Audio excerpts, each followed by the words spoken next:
Maya Collins pressed the photograph of her dead husband against her chest, closed her eyes for 3 seconds, then raised the rifle and put a bullet through the coffee mug of the most protected man in the Kandor Valley from inside his own compound, standing 15 feet behind him, wearing the uniform of his own medic.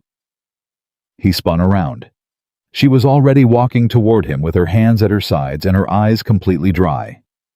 "You buried my village," she said. "I've been standing next to you for 6 weeks. I needed you to understand that I could have done this on day 1. If this kind of story moves something inside you, subscribe to our channel and follow this story all the way to the end. Drop a comment telling us what city you're watching from. I want to see exactly how far this story has traveled. Now let's begin. The unit arrived in the Kandor Valley on a Tuesday morning, and by Thursday, 2 of their own were dead. Not from an ambush, not from a roadside device, not from any weapon the military had ever cataloged in that region. Each man had been taken down by a single rifle round fired from a distance that the ballistics team initially refused to write into their official report because the number looked like a typographical error. Captain Ethan Walker stood over the second body, the way a man stands over something that has genuinely broken his understanding of the world. Not with grief, not with anger, with a very specific kind of cold, calculated fury that comes from being a person who has spent 15 years believing that preparation eliminates surprise, and who has just discovered that someone did not receive that particular memo. "Where did it come from?" he asked. Sergeant Dominguez, who had been on the ground when it happened, took a long pause before answering. "Sir, we've run the angle 4 times. Best we can figure the shot originated somewhere northeast. Maybe 1,000 meters, maybe more." Walker said nothing for a moment. He looked at the hills. He looked at the flat, open ground between the hills and where the body lay. Then he looked back at Dominguez. 1,000 meters. In this wind." "Yes, sir." Without a spotter, Dominguez shifted his weight. "That's what it looks like." Walker nodded slowly, the kind of nod that isn't agreement, the kind of nod that means a person is filing something away into the part of their brain reserved for problems that do not yet have solutions. He turned and walked back toward the mobile command post, and as he passed the line of his 14-person unit, he did something he almost never did. He looked at each of them. Really looked the way you look at strangers on a train when you're trying to decide which one of them left the window open. His eyes moved across face after face. He paused briefly on Maya Collins. She was crouched beside a second soldier checking a bandage on the man's forearm, her hands moving with the precise, unhurried efficiency of someone who had done this 10,000 times. She didn't look up. She didn't acknowledge the captain's gaze. She just kept working. Walker moved on. He would think about that pause later. He would think about it for a very long time. Maya Collins had been assigned to Walker's unit 6 weeks before the Kandor Valley deployment, and in that time she had achieved something genuinely remarkable. She had made herself nearly invisible. This was not an accident. In a unit full of people trying to demonstrate their value, soldiers who spoke loudly, who moved with aggression, who competed constantly in the subtle and not so subtle ways that military people compete, Maya had learned to exist in the negative space. She answered questions with the minimum number of words required. She completed every task assigned to her with quiet competence. She ate alone when she could. She smiled when smiled at. She laughed at the right moments. She had been doing this for so long that it no longer required any effort. Private First Class Lucas Reed noticed her, though. Lucas noticed most things, which was both his greatest strength and the quality that had gotten him in trouble more than once during his military career. Because noticing things in certain institutions is only valuable if what you notice confirms what everyone already believes. He noticed the way Maya always chose a seat near the exit. He noticed that she memorized the layout of every building they entered before she set down her medical kit. He noticed that when gunfire erupted on the 2 occasions it had in the weeks before the Kandor deployment, she didn't flinch. She didn't duck. She turned her head at a very specific angle, the way a person turns their head when they're trying to determine direction, not escape. He didn't say anything about it to anyone. He filed it away the same way Walker had filed away his paws. And he kept watching. The third death happened on a Saturday. This time, it was during a patrol through a section of the valley that drone surveillance had cleared as empty. The soldier's name was Private Kendrick James, 23 years old, 2 months from the end of his deployment. The kind of young man who had a photograph of his mother folded inside the breast pocket of every uniform he owned. He was there, and then he wasn't. The sound of the shot reached them a full second and a half after Kendrick went down, which told Walker's team 2 things. The shooter was at extreme distance, and the shooter had positioned themselves in a direction where the wind and the terrain would carry the sound away before it reached the unit. This was not luck. This was not instinct. This was someone who had studied the physics of sound in open terrain and had used that knowledge the way a chess player uses a piece that everyone else forgets is on the board. Walker called it in. Command sent a drone sweep. The drone found nothing. He requested satellite imaging of the surrounding 40 square kilometer area. Intelligence analyzed it for 6 hours and sent back a report that contained a word Walker had heard before but never expected to receive in reference to an active shooter: inconclusive. They can't find a heat signature. Walker asked his communications officer, a sharp-eyed sergeant named Brianna Taft. They found signatures, Taft said carefully. They found a lot of them. Goats, a few birds, wind patterns that interfere with thermal, but nothing consistent with a human presence at the distances we're describing. So either we're wrong about the distance, which we're not, sir. Ballistics is certain. Or someone out there knows how to hide from a satellite. Taft didn't answer that. There wasn't a good answer. That night, Walker called the full unit together in the command room of the half-standing building they had claimed as their temporary headquarters. He stood at the front of the room, and he looked at his people, all 14 of them, and he said the words that good commanders say when they want to project control, while quietly acknowledging that control is not something they currently possess. We have a professional on our hands. Not some opportunist. Not a local actor with a score to settle. Someone trained. Someone patient. Someone who knows what they're doing and has planned this very carefully. He let that settle in the room for a moment. We are going to find them. We are going to do it methodically, and we are going to do it together. From the back of the room, Maya Collins sat with her hands folded in her lap and said nothing. But she listened to every word with the kind of attention that looks like boredom from the outside and feels on the inside like the careful study of a person taking inventory. Lucas found his first real thread of suspicion 4 days later, and it came from a direction he hadn't expected. He was reorganizing supplies in the medical storage area, a job nobody else wanted because it involved heavy lifting and a filing system that the Army's logistical department had apparently designed specifically to punish anyone who needed to find something quickly when he found a small notebook tucked beneath a canvas supply bag. The notebook had no name on it. He shouldn't have opened it. He opened it. The first few pages were medical notes, dosages, patient observations, the kind of shorthand that medical personnel use to track information quickly. Completely unremarkable. Then the notes changed. About halfway through the notebook, the handwriting shifted, the same hand, the same pen, but the letters smaller, more compressed, as if whoever was writing had decided to take up less space on the page. And the content was not medical anymore. It was tactical. Wind speed calculations, elevation adjustments, distance estimations for specific landmarks that Lucas recognized as locations within the Kandor Valley. Not described in general terms, but calculated numbers beside numbers, the kind of systematic analysis that a trained shooter does before selecting a firing position. Lucas stood in that storage room for a long time. He turned the notebook over in his hands. He read it again.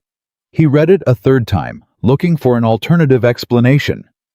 The way a person reads a doctor's note, hoping to find a different interpretation than the one that's obvious.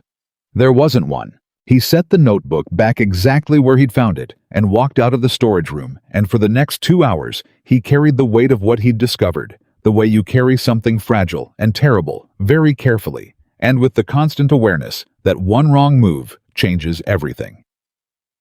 He did not go to Walker. This decision surprised him almost as much as the notebook had. Lucas Reed was not a person who kept secrets from his commanding officer. He was, by his own self-assessment, a genuinely straightforward person who believed in direct communication and the chain of command, and all the other principles that military culture enforces with varying degrees of success. But he kept thinking about one thing. 3 soldiers were dead. 3 men from this unit killed with precision that the military's entire intelligence apparatus had failed to trace. And if the notebook meant what Lucas thought it meant, the shooter was not somewhere in those hills. The shooter had been in the command room 4 nights ago, listening to Walker lay out their search parameters, knowing exactly where the surveillance was going and where the gaps were. Using that information, if he told Walker right now, and Walker moved immediately, and Maya was what Lucas feared she was, then she would know she'd been found, and a person with her apparent skills operating from inside the unit with access to schedules and weapons, and the patterns of everyone around her. He needed to know more first.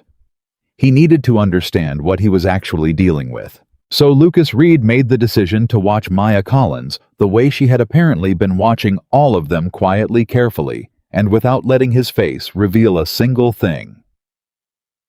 What he discovered over the next 72 hours was stranger and more complicated than anything he had prepared himself for. Maya Collins was extraordinary. Not in the showy way, not in the way that announces itself. In the way that only becomes visible when you're specifically paying attention to it, the way a piece of music becomes different once someone points out a recurring theme, and after that, you can't unhear it. She moved through the unit's daily operations with a precision that looked like routine until Lucas started timing things. She positioned herself near the communication equipment when Walker made calls not close enough to be obvious, close enough to hear. She asked questions of other soldiers, casual questions, the kind that seemed like friendly conversation, that were actually, Lucas realized, a systematic method of tracking the unit's daily schedule and planned patrol routes. She took pulse checks on soldiers she wasn't specifically assigned to care for, and while she was doing it, while her hands were on someone's wrist and their eyes were on the ceiling, she was scanning the room. He watched her hands most of all. She had the hands of someone who had worked with precision instruments for years, steady, precise, unhurried. When she laid instruments out, she laid them in a specific order. When she picked something up, she picked it up in a way that spoke of deeply ingrained muscle memory. Not the muscle memory of a person who had trained as a medic, the muscle memory of a person who had trained for something that required absolute stillness and perfect control. On the 3rd day, he followed her. She left the compound at 2300 hours under the stated reason of checking on a supply delivery at a secondary post 200 meters away. This was a routine task. Nobody questioned it. Lucas followed at a distance, moving in the way Walker had trained all of them to move in the dark, low, slow, using the terrain never silhouetted. She didn't go to the secondary post. She walked past it without breaking stride, continued another 100 meters, to a section of the ruined building complex that the unit had designated as structurally unsound and marked off limits. She slipped through a gap in the wall with the ease of someone who had used that specific gap before. Lucas waited 60 seconds, then followed. Inside, the space opened into what had once been a basement storage area. There was no light, but enough ambient glow filtered through the broken upper structure that shapes were visible. And the shape that stopped Lucas cold was Maya Collins crouched in the center of the room, her hands moving over something laid out on a piece of cloth on the ground. He knew what it was before his eyes fully adjusted. The components were laid out in the order any trained marksman would recognize: bipod stock receiver barrel optic. Disassembled clean and in the process of being carefully checked before reassembly. It was a sniper rifle, not military issue. Custom built with modifications that spoke of serious technical knowledge and significant resource investment. The kind of weapon you don't acquire through standard channels. The kind of weapon you build for a purpose. Lucas pressed himself against the wall and stopped breathing. Maya did not look up.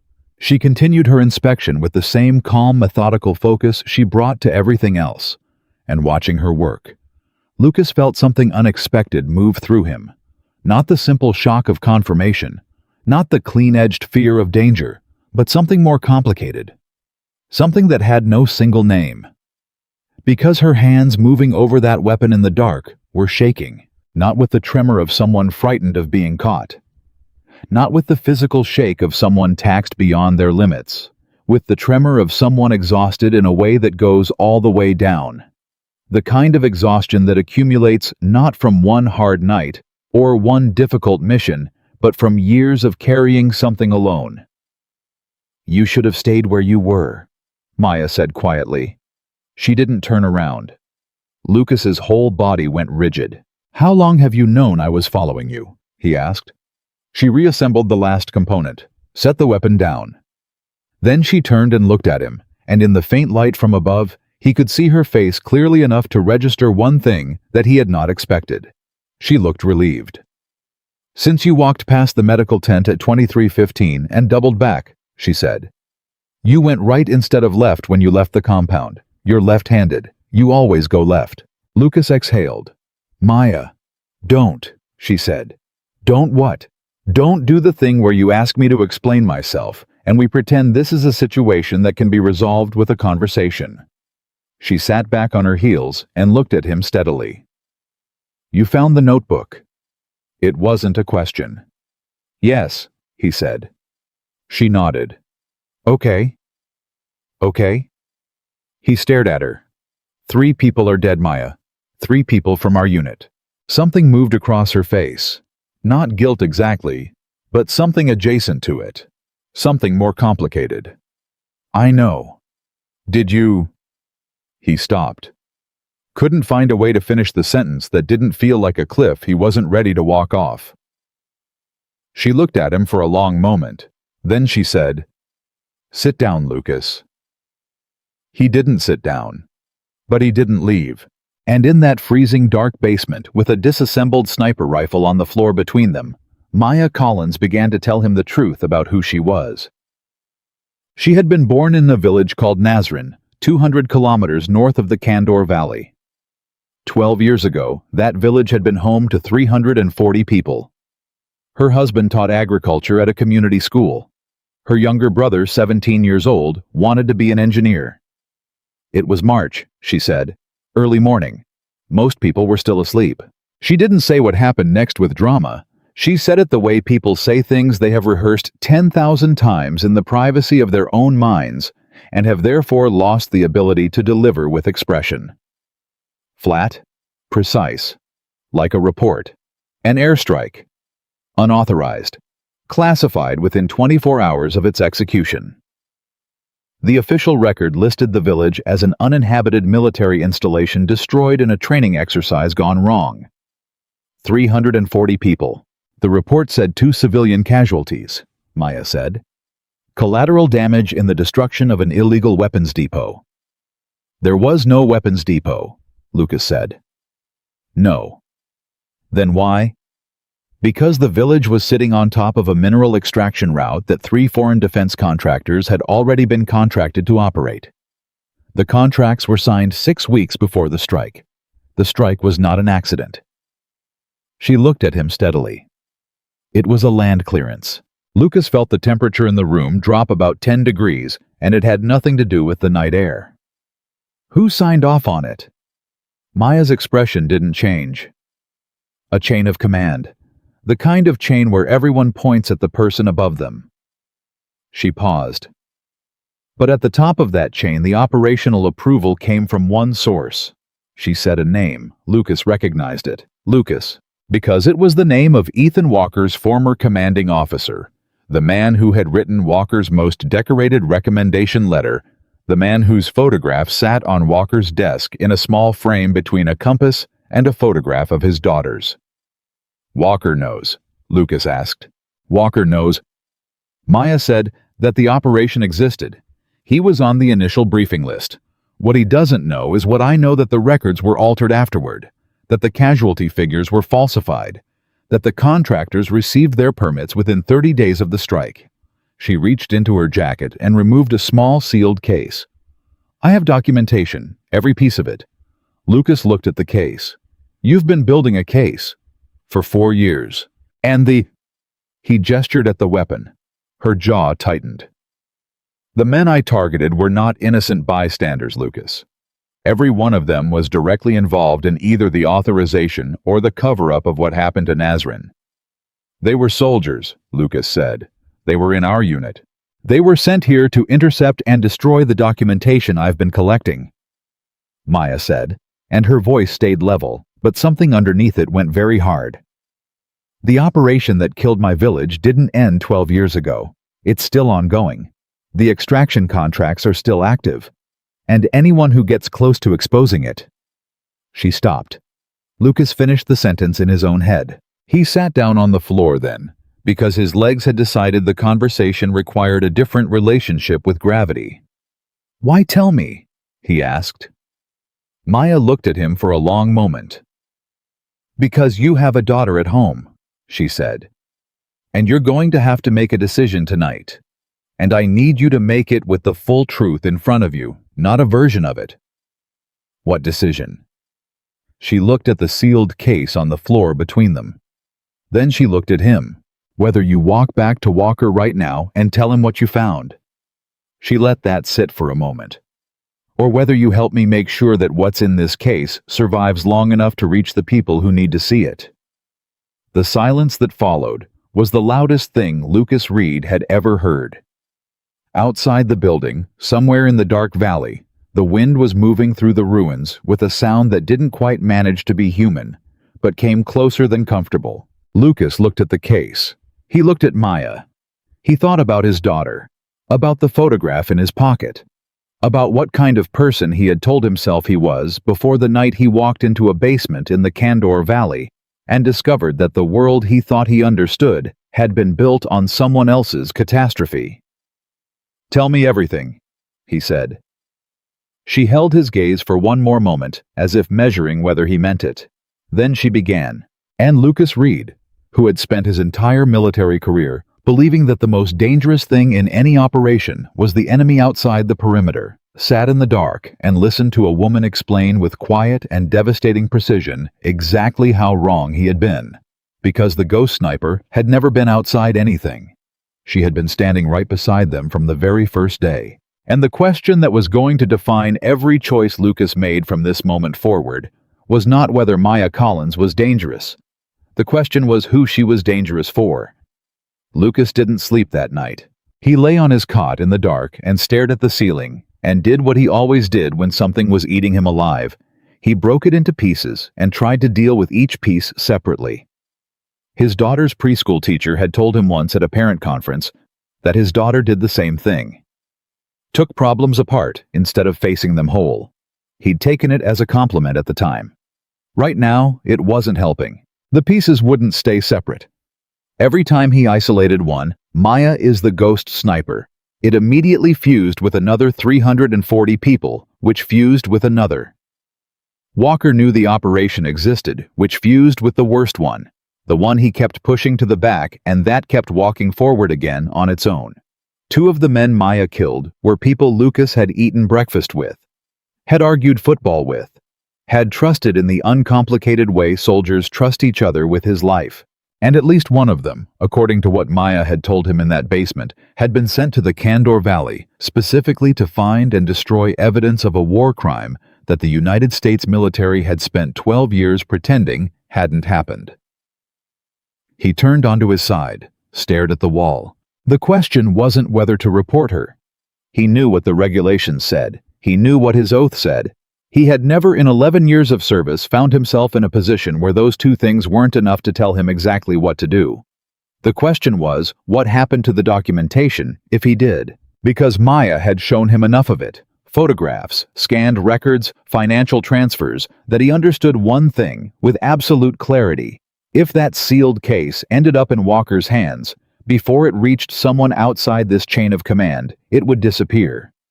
Not because Walker was necessarily a bad man, But because the chain of command that had buried Nazrin the first time was still intact, still active, and had already demonstrated that it was willing to send people to a war zone to protect itself, Lucas pressed his fist against his mouth in the dark.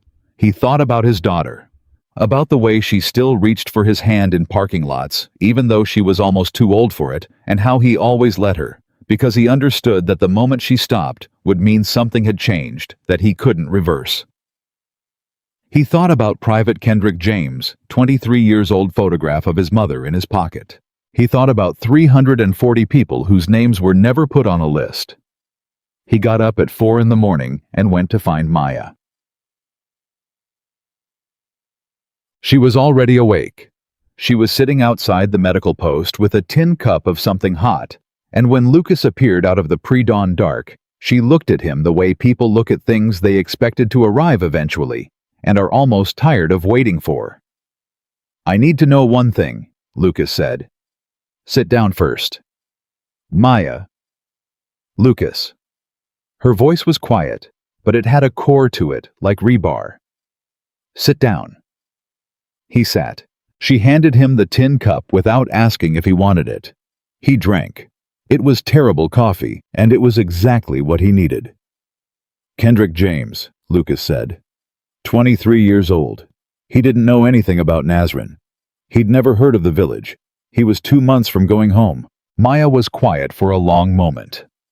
When she spoke, her voice was flat in the way that isn't coldness, but is the thing you build when you can't afford to let yourself feel something you've already felt too many times. "I know." "Then why?" "He wasn't my target." She looked at Lucas steadily. "My target that day was Sergeant Pryor." The shot went wide. Lucas went very still. Went wide. By 14 inches. Something moved across her face. Grief, maybe, or the specific horror of someone who is extraordinarily precise being confronted with the one moment they weren't. "It was a wind shift. Sudden. I had a quarter-second window and I took it and the wind moved." "He's dead, Maya. I know he's dead." Her voice cracked on the last word just slightly, like a line in concrete that hasn't become a break yet. "I know exactly how dead he is. I know his mother's name. I know he had a sister in college. I know—" She stopped. Reset. "There is not a version of what happened to Kendrick James that I can make peace with. I'm not asking you to absolve me of it. I'm asking you to understand that what I'm doing here is not what the military is going to call it. What are they going to call it? Terrorism," she said simply. "Targeted assassination. Enemy combatant activity." She paused. "What it actually is the only remaining legal avenue." She stopped herself. "The only remaining available option for getting evidence of a classified war crime to the surface in a system that has spent 12 years making sure the legal avenues stay closed." Lucas stared into the terrible coffee. "That's not your decision to make." "No," she said. "It wasn't. The people who decided for me made their decision 12 years ago at 3 in the morning when my husband was asleep and my brother was studying for his engineering exam, and 340 people weren't given the option of deciding anything at all." The silence that followed was the kind that has weight. Lucas set the cup down. "Pryor, what did he do?" "He was the signals officer on the night of the Nazrin operation. He was responsible for suppressing the communication intercepts that would have provided advance warning to the village. He didn't fire a weapon. He turned off a radio." She looked at Lucas without flinching. 27 children were in the school building when the first strike hit. If the radio had been on, they would have had 11 minutes. Lucas felt something move through his chest that he didn't have a name for and didn't want one. "Who else?" he asked. Maya reached into her jacket and removed the sealed case. She opened it and removed a single folded page, a list handwritten in the same compressed script he'd seen in the notebook, and handed it to him. He looked at the names. He recognized 2 of them immediately. Both were currently alive. Both were currently members of this unit. Both were people he had trained with, eaten with, trusted, in the way you trust someone whose back you've been responsible for, in a place where the wrong decision means you don't come home. He looked up from the page at Maya. "How long have you known?" he asked. Since before the deployment, she said. I requested this assignment, Lucas. I've been working toward this specific unit for 8 months. The ground shifted under him, even though he was sitting down. You requested? The 2 remaining names on that list were reassigned to Walker's unit 4 months ago. The mission to the Kandor Valley was the first opportunity I've had to operate in proximity to both of them at the same time. She met his eyes. I didn't come here by accident. None of this has been accidental. Lucas looked at the list again. Then he looked at Maya's face.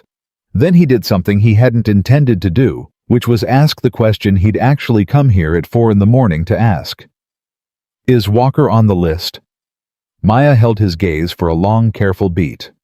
No, she said. He exhaled. But he knows more than he's told his unit, she added. Whether that makes him complicit depends on definitions I'm not qualified to settle. Lucas folded the list and handed it back. I need 24 hours. For what? To figure out what I'm going to do. And I need you to not take any action in those 24 hours. Can you do that? Maya studied him. You're not going to Walker. I don't know what I'm going to do, Lucas said honestly. I just know I'm not doing it in the next 20 minutes. I need time to think. She was quiet for a moment. Then she folded the list back into the case, closed it, and said, 18 hours. 24. 20 hours, she said. And Lucas. She waited until he looked at her directly. When you're thinking, think about this. There are people above Walker who already know a unit member has been getting close to this information. If they move before you decide, none of us will have the option of deciding anything. He left her there with the pre-dawn dark and the terrible coffee, and he carried that last sentence with him, like a stone in his chest, for the rest of the morning. Walker called a full unit briefing at 0700, and Lucas sat in the back of the room and watched his commanding officer with the specific kind of attention that changes everything you see. Walker was good. He was a genuinely good officer, clear, direct, tactically sound, the kind of leader who made people feel that their lives were in competent hands. Lucas had trusted him without reservation for 3 years. He was looking at him now and trying to separate the man from the machine the man was part of, and finding that the separation was harder to make than it should have been. Because Walker didn't look like someone hiding something. He looked like someone who believed he was doing the right thing, which was in some ways more unsettling. We're expanding the search perimeter, Walker said, spreading a map across the table in the center of the room. Command has approved additional drone coverage of the northeastern sector. We'll have eyes on a 40% larger area starting at 1300. He paused. I want everyone focused. This shooter is patient and precise and has so far managed to stay ahead of our detection. That ends today. Around the room, heads nodded. People straightened. The collective energy of 14 people redirecting their focus onto a problem they could feel in the room without knowing it was in the room. Lucas watched Maya.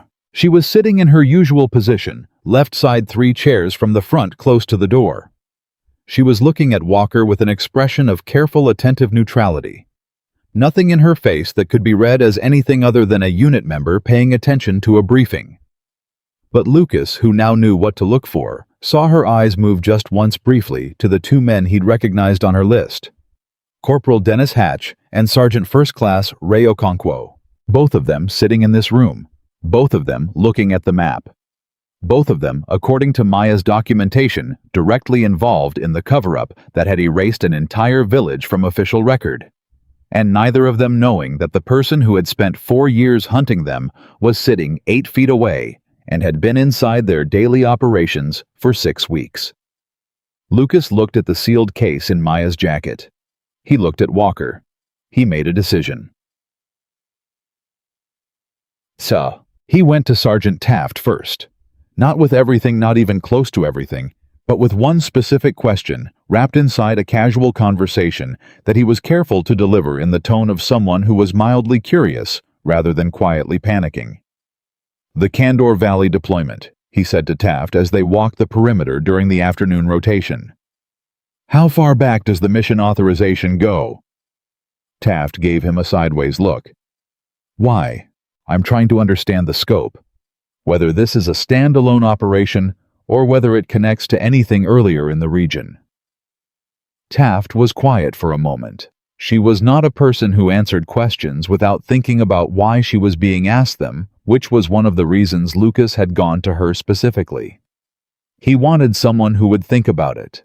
"There's a file number in the original deployment orders," she said carefully. "File numbers in this system are sequential by operation. The number on our orders is 12 years old." Lucas kept his expression level. "So, the original operation. I don't know what the original operation was," Taft said, and her voice had dropped half a register without her seeming to notice. "The cross-reference is redacted. The whole authorization chain above Walker is redacted." She paused. "I noticed it when I processed the orders. I logged a query. Nobody responded to the query." "You logged a formal query about a redacted authorization, and nobody responded." "Not nobody," Taft said. "Somebody responded. I got a message from a signals address I didn't recognize telling me the redactions were standard classification protocol and to proceed with mission parameters." Lucas absorbed that. "When?" "3 days before we deployed." She stopped walking and turned to face him. "What are you looking for, Lucas?" "I don't know yet," he said, which was partially true. Taft stared at him for a long moment, with the expression of someone who has decided to make a conscious choice about how much they want to know. Then she nodded once and started walking again. "Be careful," she said. "Whatever you're looking for." It wasn't a warning about the terrain. God. The second thing Lucas did was find a way to get 20 minutes alone with the communication equipment. He didn't try to access classified files. He didn't try to query the redacted authorization chain.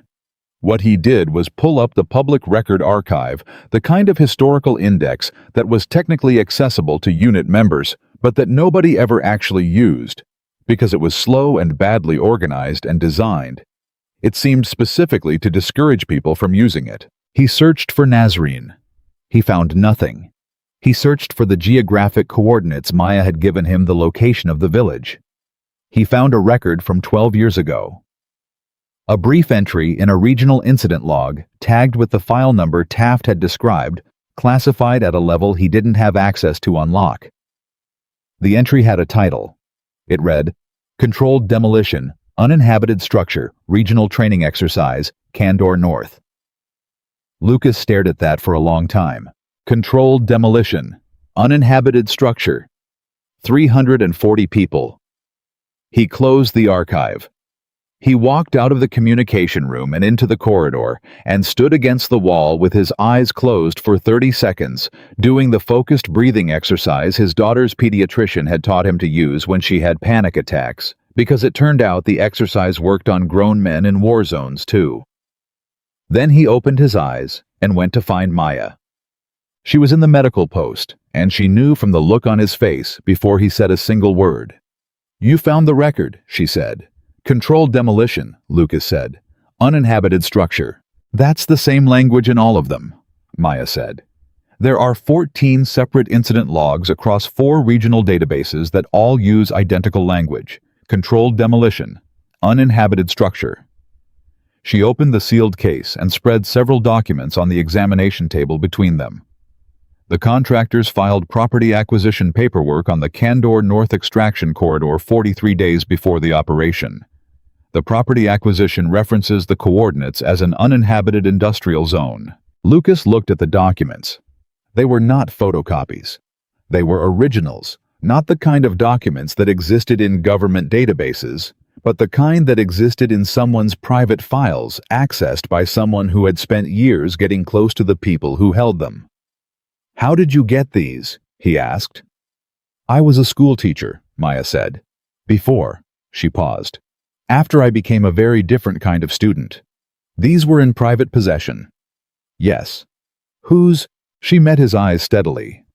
"The man who is currently the senior defense contractor liaison for the Kandor North Extraction Project, who also happens to have served as the civilian oversight representative on the night of the Nazarene operation." "You took these from his files." "I took them from his files," she confirmed. After 18 months of working as his household administrative assistant. Lucas looked up from the documents. You worked for him for a year and a half. Something moved across her face that was too controlled to be an expression, but too present to be nothing. He was not a careful man about what he kept in his office when the assistant was in the building. Lucas was quiet for the moment, reorganizing the picture he had of Maya Collins. Every time he thought he understood the full shape of what she had done, it turned out there was more structure beneath it, more patience, more planning, more years of someone quietly becoming whatever she needed to be in order to get close to the people who had decided her world was expendable. The two men in our unit, Lucas said, Hatch and Okonkwo. Hatch signed the civilian casualty assessment that listed 2 deaths, Maya said. The assessment was filed 48 hours after the operation. He was a junior intelligence analyst at the time. He was told what the numbers were, and he wrote them down and signed his name. She paused. He had the ability to refuse. He had the ability to file a dissenting report. He chose not to. He was following orders. He was, Maya said evenly. So was Okonkwo. So was Pryor. So was every person in that chain. She looked at Lucas without anger, which was somehow worse than anger would have been. I am aware that there is a version of this argument that never ends. I am aware that accountability applied selectively is not actually accountability. I am aware, her voice went very quiet, that I have made choices in the last 4 years that cannot be cleanly justified. I know all of that, Lucas.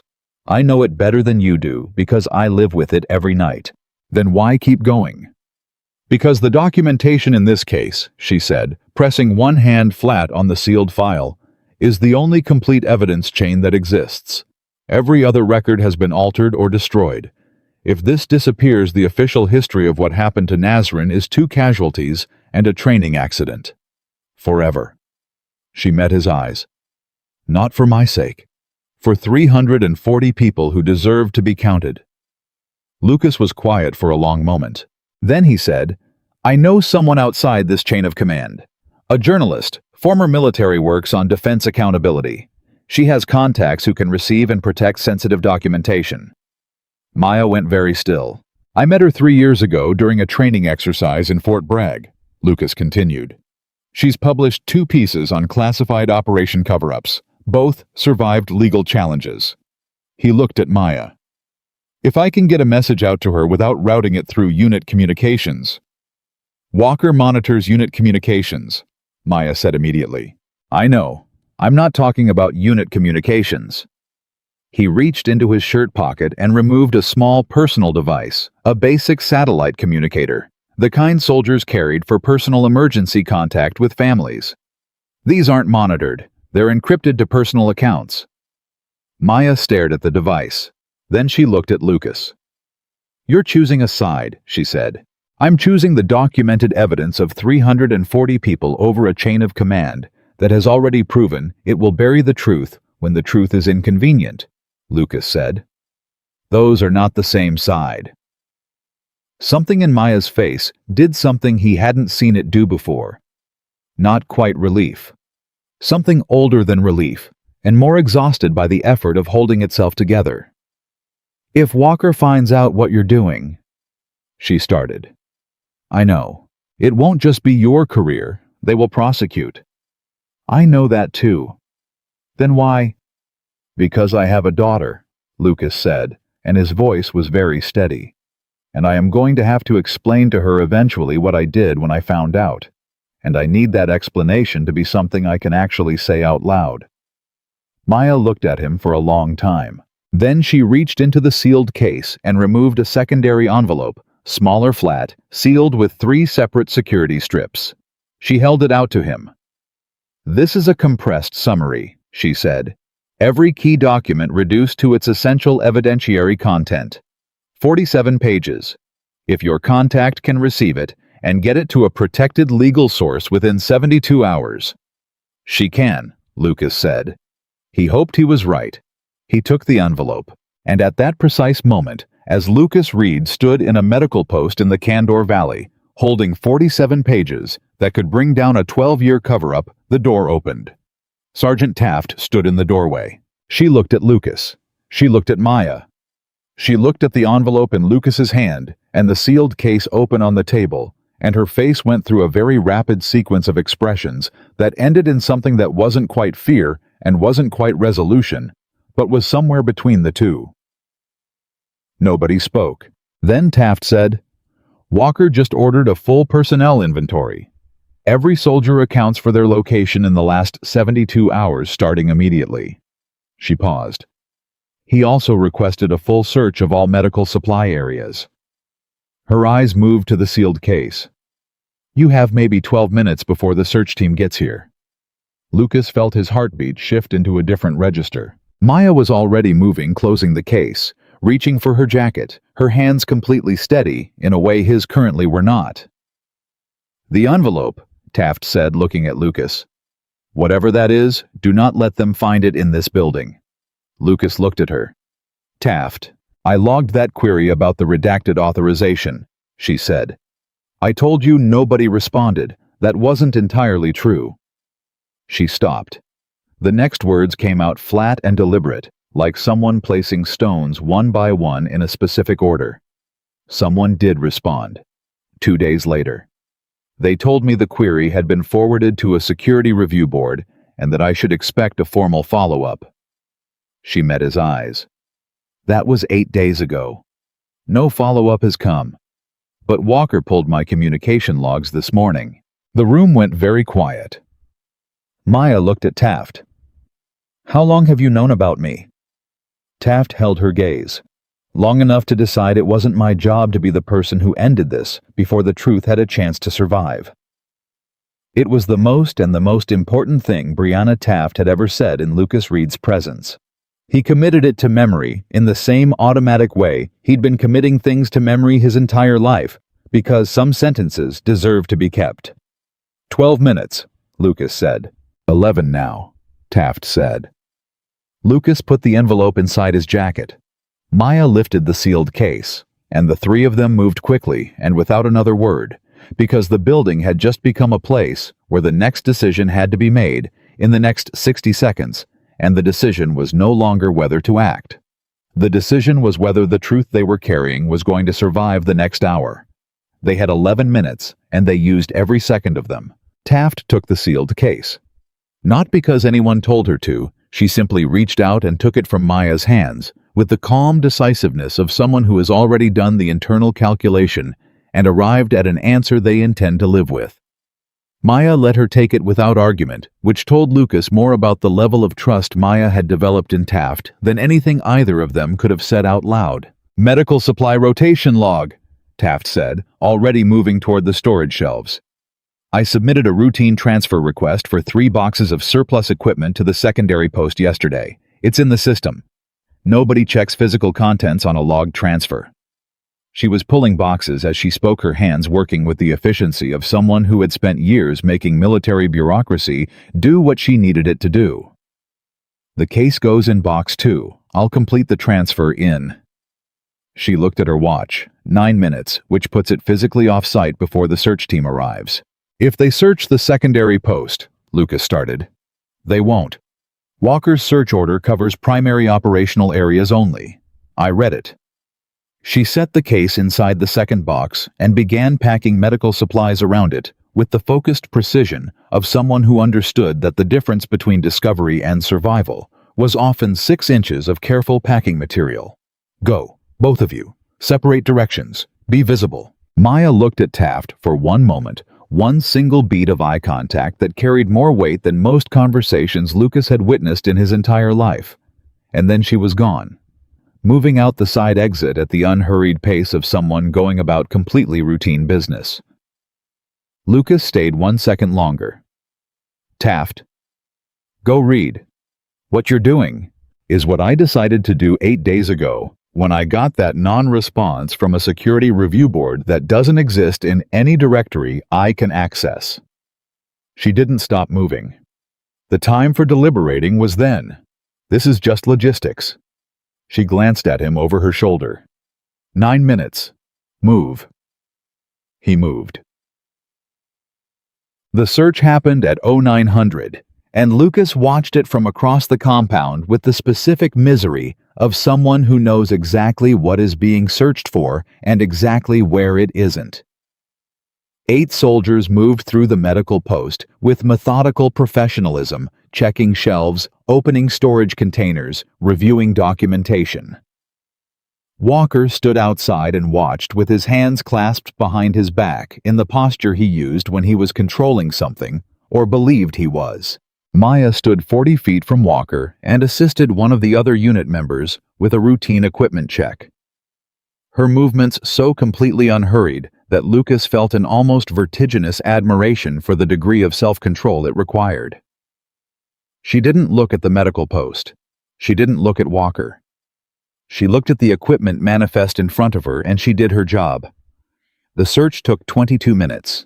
When the lead searcher emerged and shook his head at Walker, the captain's expression didn't change. He nodded once, said something Lucas couldn't hear, and then turned and walked back toward the command post with the measured stride of a man who hasn't found what he's looking for but hasn't stopped looking. Lucas exhaled. Then he made his mistake. He exhaled, too long, too visibly, the specific release of someone whose relief is too large to contain, and Corporal Dennis Hatch, who was standing 8 feet to Lucas's left, and who Lucas had completely forgotten about in the last 40 minutes of adrenaline and logistics, noticed it. Hatch looked at Lucas. Then he looked at the medical post. Then he looked back at Lucas. He didn't say anything. He just looked with the flat, calculating expression of a man who has spent years learning to read rooms and people, and the specific texture of relief that is too large for the situation that caused it. Lucas made himself look away first, made himself move, walked toward the equipment station with the most casual gait he could produce while every nerve in his body was vibrating. He had maybe an hour before Hatch said something to Walker. He had the envelope inside his jacket and a personal satellite communicator in his pocket, and a contact's information memorized rather than written down, because he'd known since the previous night that written things were a liability he couldn't afford. He found a corner of the compound where he had 90 seconds of privacy, and he used it.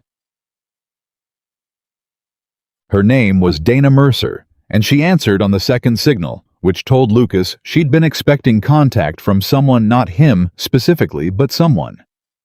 People who do the kind of work Dana Mercer did developed a relationship with unexpected calls that most people never had to cultivate. "It's Reed," he said. "Fort Bragg, 2019. A half-second pause. "I remember. I have documentation. Classified operation 12 years old, 47-page summary with original source references. War crime level. Covered by a chain that is still active and still covering." Another pause. Longer this time. "How authenticated?" "Originals are in protected custody. The summary has enough evidentiary content to force independent verification. The chain of custody is documentable. Transmittable." Lucas looked at the envelope inside his jacket. The satellite communicator could handle compressed document transmission. It was slower than standard military communication, and the encryption was personal rather than institutional, which was both its weakness and its only current advantage. 47 pages compressed. 10 minutes transmission time on my end. "I can receive," Dana said. "Lucas." Her voice changed slightly, the professional register dropping just enough to let something human through. "Whatever this is, are you clear on what you're doing?" "No," he said honestly. "But I'm doing it." "Okay." Back to professional. "Send it. I'll flag receipt and get it to the legal protection chain within 3 hours. Once it's there, the documentation is formally in public interest custody. It becomes legally complex to suppress." 3 hours, Lucas repeated. 3 hours, she confirmed. He ended the call and opened the compression function on the communicator and began the transmission process. And for the next 10 minutes, he stood with his back to the compound wall and watched the progress indicator with the focused attention of a man who is aware that the 10 most important minutes of his career are currently measured in a percentage bar moving across a small screen. It reached 100%, At the same moment, he heard Walker's voice behind him.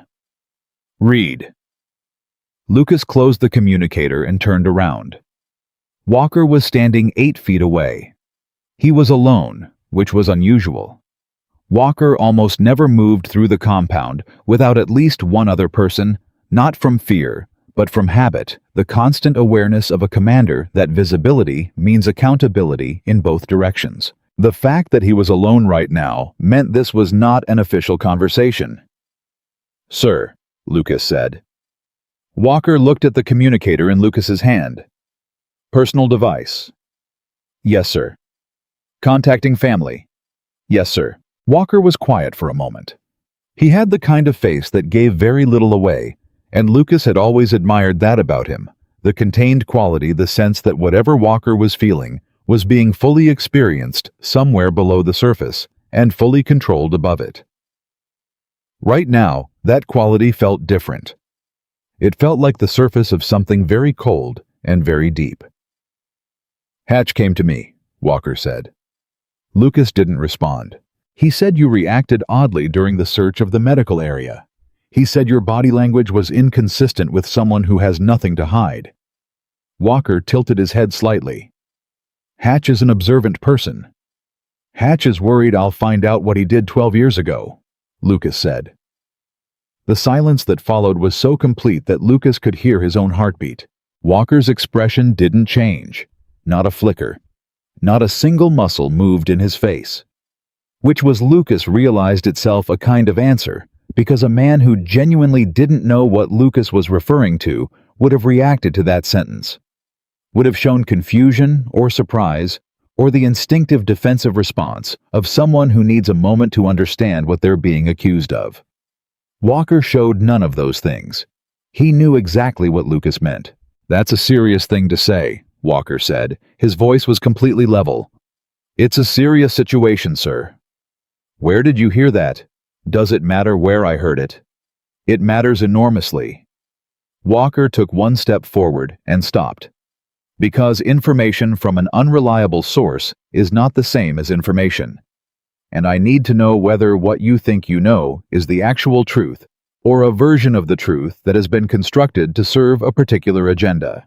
Lucas looked at his commanding officer, a man he had trusted, a man who was genuinely good at his job, a man who he believed right now in this moment had probably told himself for 12 years that what happened to Nazrin was not his responsibility to fix. "I've seen the documentation, sir," Lucas said quietly. "It's not constructed. It's original records." Something moved in Walker's eyes, just briefly, gone before it could be named. "What documentation?" Walker said, not a question. "The kind that has already left this compound," Lucas said. And there it was. The thing Walker had been holding below the surface came through not as anger, not as threat, but as something more complicated. Something that looked for just a moment like exhaustion. Like a man who has been managing a weight for a very long time and has just been informed that the weight is about to be taken out of his hands by someone else. "You don't understand what you've done," Walker said. "I think I do, sir.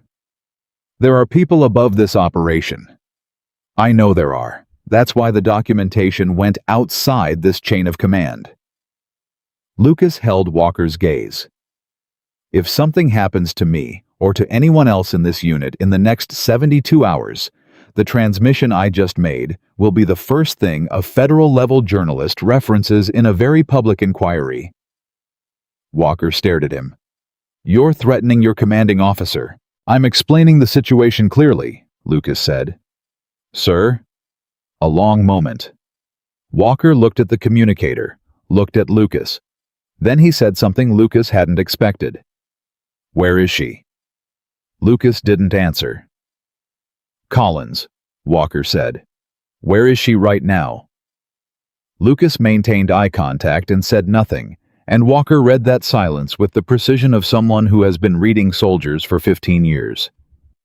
"She told you about Nazrin," Walker said. "Someone needed to, and you believed her."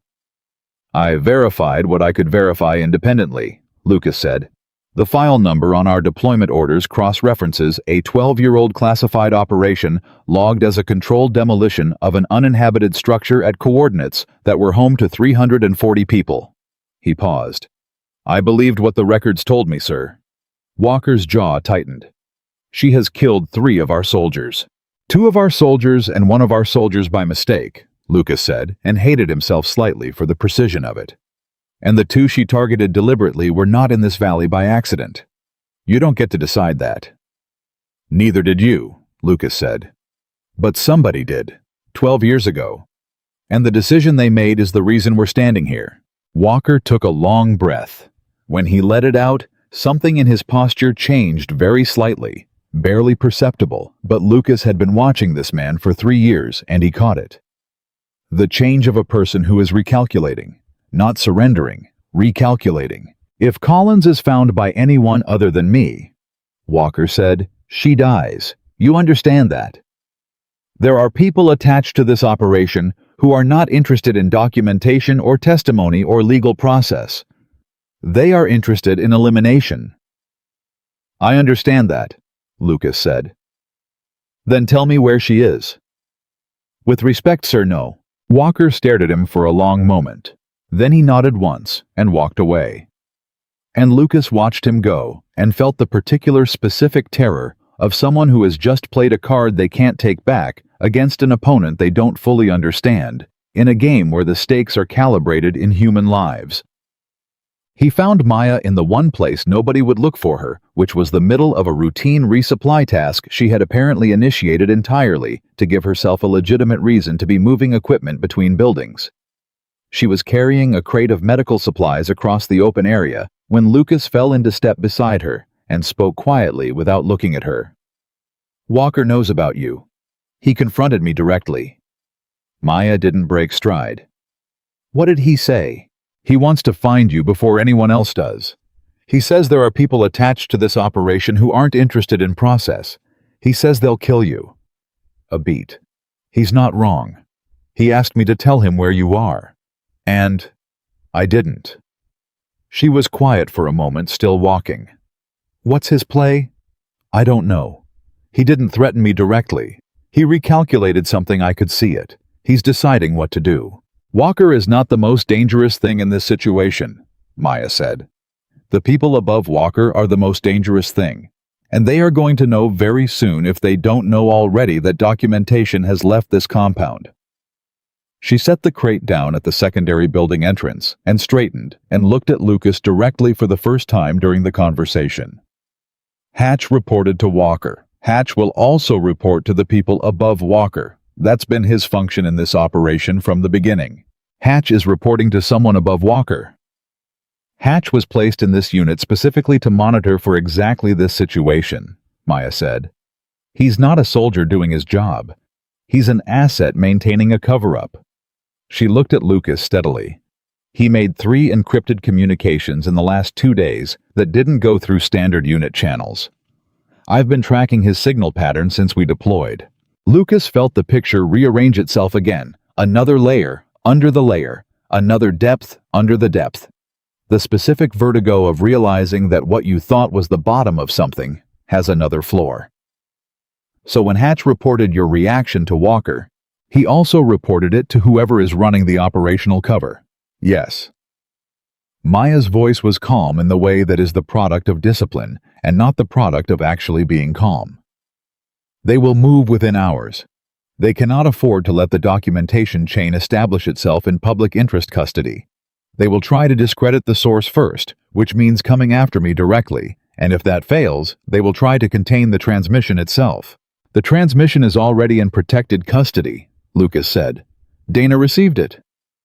Something shifted in Maya's expression, not quite relief, because relief requires safety, and safety was not currently available, but the specific look of someone who has been holding something very heavy and has just felt the weight distribute slightly. Then the documentation survives regardless of what happens to me, she said. Regardless of what happens to you, Lucas confirmed. He said it the way she'd said it, flatly, precisely, because they both understood what the phrase encompassed. Maya nodded. One clean motion. Okay. That's it. Okay. What would you like me to say, Lucas? He didn't have an answer to that. She picked up the crate again. I need to move the primary documentation case to a third location. If Taft's transfer gets flagged, Taft is solid. Taft is solid until she isn't, and I don't mean that as a criticism of Taft. I mean that solid people in untenable situations make decisions under pressure that they wouldn't make otherwise. She started moving again. I've spent 4 years preparing for every version of this. The version where the documentation survives is the only version I care about. Lucas walked beside her. And the version where you survive. Maya didn't answer immediately. When she did, her voice had something in it that wasn't quite resignation and wasn't quite peace, but was somewhere in the difficult territory between them. That version was never the primary objective. It's my objective, Lucas said. She looked at him sideways. Why?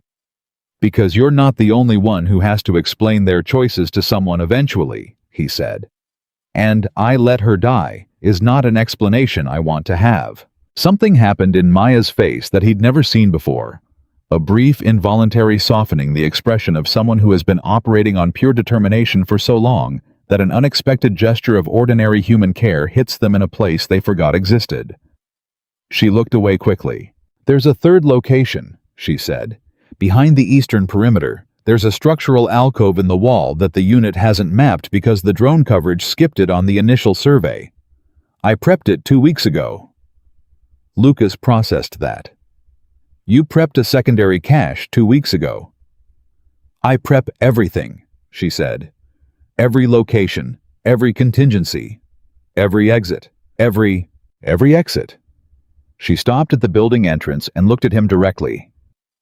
I need 30 minutes at the eastern perimeter. If you can account for my absence in the duty log, I'll cover it.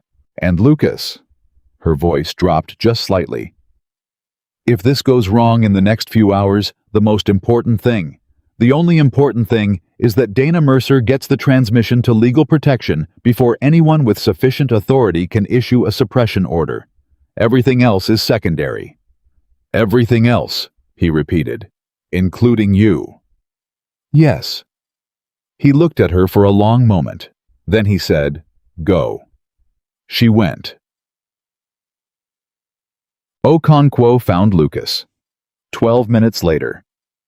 Sergeant First Class Ray Okonkwo was a large man with a quiet manner that Lucas had always read as steadiness, and was now rereading as the specific kind of stillness that comes from someone who is very good at not revealing what they know. He appeared beside Lucas at the equipment station without any visible approach, simply there, the way large quiet men can be there when they want to be, and he said, Walker wants you in the command post. Now. Got it, Lucas said. 2 minutes. Now means now, Okonkwo said, and his voice had an edge in it that his voice normally didn't have. Lucas looked at him. Okay.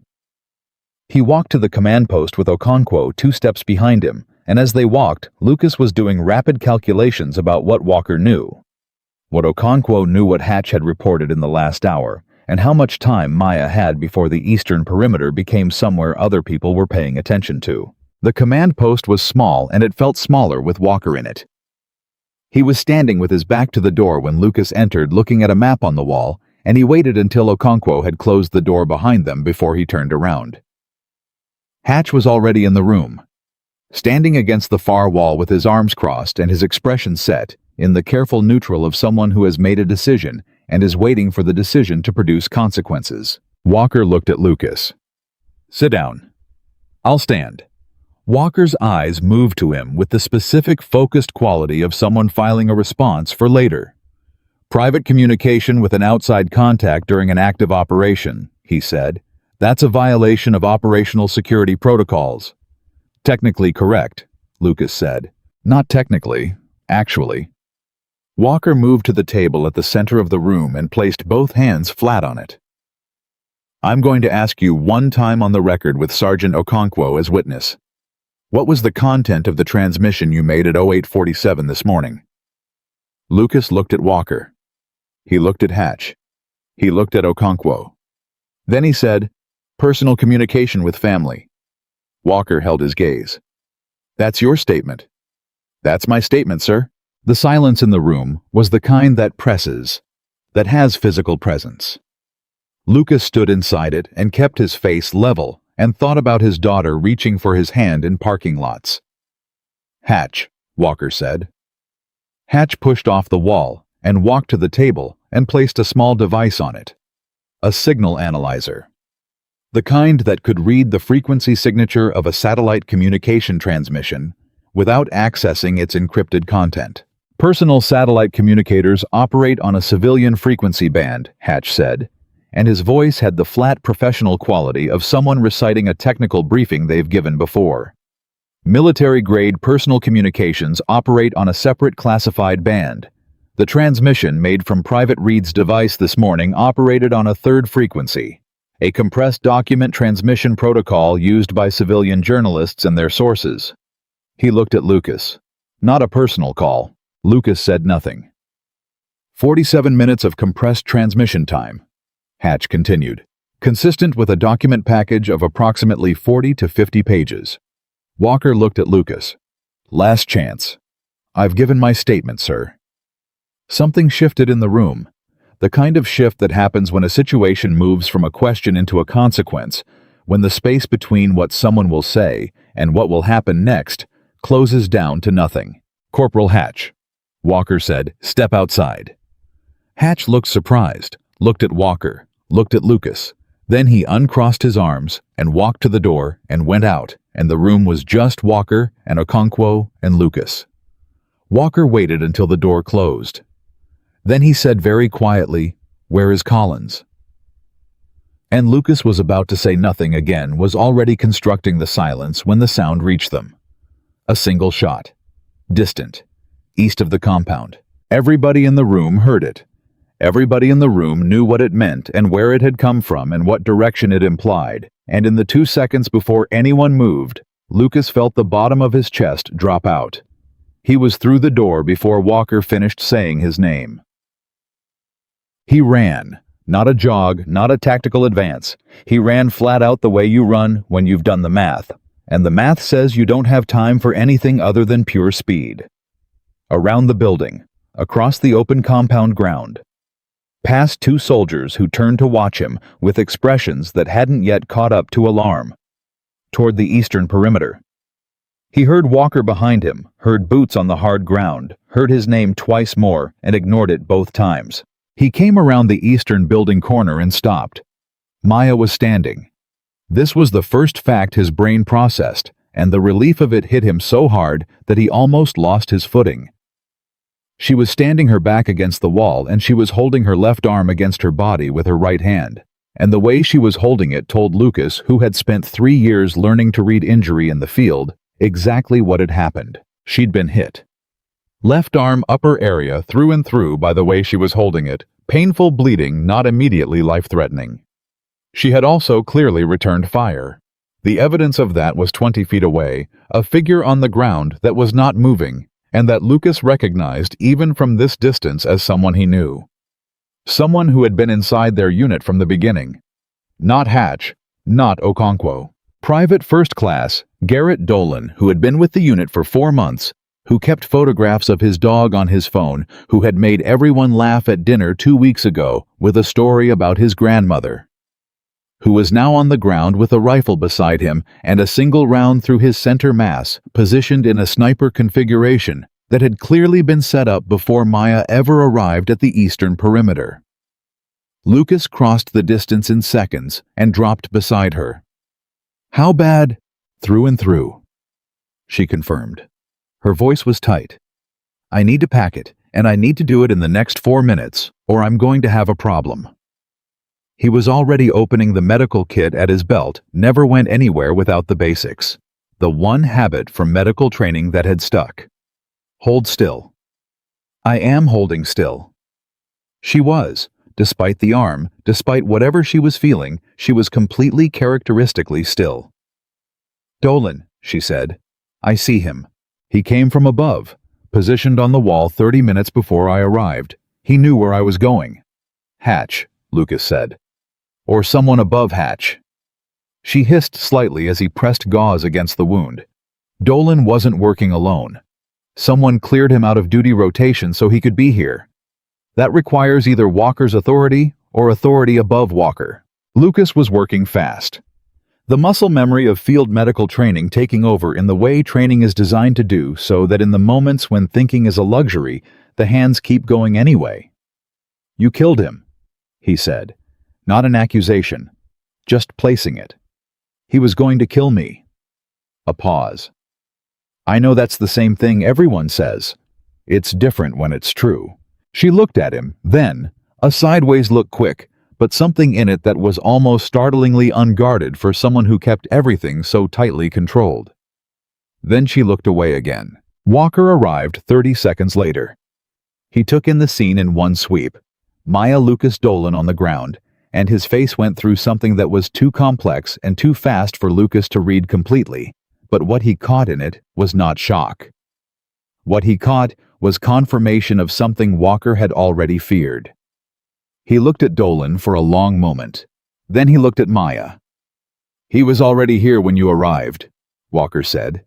It wasn't a question. 15 minutes minimum based on positioning, Maya said. Walker's jaw moved slightly, something working itself out behind his eyes. "Who assigned Dolan to Eastern Perimeter rotation?" "Nobody," Lucas said. "He wasn't on rotation. I checked the duty log 20 minutes ago." Walker looked at Lucas. Then he looked at Okonkwo, who had arrived behind him and was standing very still. "Okonkwo," Walker said. "Who authorized Dolan's movement this morning?" Okonkwo didn't answer. The compound went very quiet. Okonkwo stood there large, still controlled, and he didn't answer, and that silence was the loudest and most complete answer he could have given. Walker turned to face Okonkwo fully. "Ray," he said, and his voice did something Lucas had never heard it do before. It dropped its command register entirely. It became the voice of one person speaking to another person with no rank and no authority between them, only something old and specific and disappointed. "Tell me you didn't authorize it." Okonkwo looked at Walker for a long moment. When he spoke, his voice was as steady as it always was, the unshakable quality of it unchanged, as if what he was saying was any other statement, rather than the sentence that defined everything. "I had orders, Ethan." "Not sir. Ethan." 12 years of something between them compressed into 2 words and a name. Walker absorbed it. You could see him absorb it. See the moment it settled into the part of him that was going to carry it from here on, added to whatever else he was already carrying. Then he turned to Lucas and Maya, and he said the 4 words that changed the geometry of everything that came next. "What do you need?" Nobody moved for 3 full seconds after Walker said it. "What do you need?" 4 words. From a commanding officer to the woman his unit had been hunting. From a man who had just watched his most trusted sergeant admit to ordering an assassination attempt against a member of his own team. 4 words that didn't erase anything that had come before them, but changed completely and irreversibly the direction of everything that came after. Maya spoke first. "I need my arm properly treated.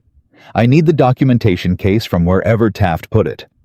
And I need to know exactly how much time we have before whoever gave Okonkwo his orders realizes Dolan didn't complete his assignment." Walker looked at his watch. "Dolan was supposed to check in at 1100. It's 10:43 now." He looked at Okonkwo. "Check-in protocol, who receives it?" Okonkwo was standing with his arms at his sides and the expression of a man who has stepped off a cliff and is still in the process of falling. "Encrypted channel. Separate from unit communications." He paused. "I don't have the receiving address." Dolan handled direct contact. "So when Dolan misses check-in," Lucas started. 17 minutes, Walker said. "And they'll know something went wrong." He looked at Maya. "Which means we have 17 minutes to decide what we're doing and get positioned to do it." "Or they already know," Maya said. "If Dolan had a secondary reporting protocol, which anyone running an operation like this would build in, they may already have a signal from his device that he's down." The 17 minutes collapsed to nothing in the room. Walker made the decision the way he made all decisions. Fast, clean, no visible deliberation. Taft. Where is she? Secondary post, Lucas said. Get her. Get the case. Medical post 2 minutes. He looked at Okonkwo. You're coming with me. You're going to tell me everything you know about who gave you the order, how the channel works, and what their next move looks like. All of it. Right now. Okonkwo nodded. The motion of a man who has already crossed a line and is now simply choosing which direction to walk from here. Lucas was already moving. Taft had the case open on the table by the time everyone was in the medical post, the original documentation spread in ordered sections the way she'd apparently arranged it during the transfer, not randomly, but by evidentiary category, as if she'd spent the time between taking the case and now reading every page and organizing it for use, rather than just for hiding. Walker looked at the documents. He stood over that table, and he read, and the room stayed quiet, and let him read, and nobody said anything for 4 minutes, while Ethan Walker confronted in original documentation the full architecture of what had been done in the region he'd been deployed to protect. Maya sat on the examination table and let Lucas treat her arm properly and watched Walker's face. Lucas watched it too, while his hands worked. He had been reading Walker's face for 3 years, and he understood its vocabulary. The way the captain's eyes moved when he was processing tactics, the specific set of his mouth. When he disagreed with an order, he was going to follow anyway. The almost invisible tightening around his jaw that happened when he was angry in a way he considered unprofessional to display. What was on Walker's face right now was none of those things. What was on Walker's face was the expression of a man reading a document that confirmed something he had spent 12 years working very hard not to confirm. He had known. Not the full architecture Lucas believed that reading him now. He had not known about the contractors, about the acquisition permits, about Hatch's falsified casualty assessment. But he had known the operation existed, had known it was classified at a level that made questions professionally dangerous, and had made the decision that the most responsible thing he could do was not ask those questions. He had told himself Lucas suspected that following orders in that specific instance was not the same as participating. That not knowing was not the same as complicity, that a man could serve his institution with integrity even when he chose not to look at the parts of it that would break the integrity of the choice. 12 years, Walker said. He said it quietly, not to anyone in particular, almost to the table. 12 years, Maya confirmed. Walker looked up at her. How long have you been building this? 4 years of active collection, 2 years before that of trying to do it through legitimate channels. She met his gaze without anger. The anger Lucas had begun to understand had burned through some earlier version of Maya Collins, and what was left was something harder and more durable than anger. I filed 4 formal requests for investigation through official military oversight bodies. Each request was closed within 30 days. No investigation initiated. No reason given. You should have. Walker started. What? Maya asked, not aggressively, genuinely. Tell me what I should have done, Captain. I want to know, because I have run that question through every version I can imagine, and I have not found a legitimate answer that results in 340 people being counted. Walker closed his mouth. Okonkwo said from the corner where he'd been standing. The order came 6 days ago. Encrypted message, prearranged channel.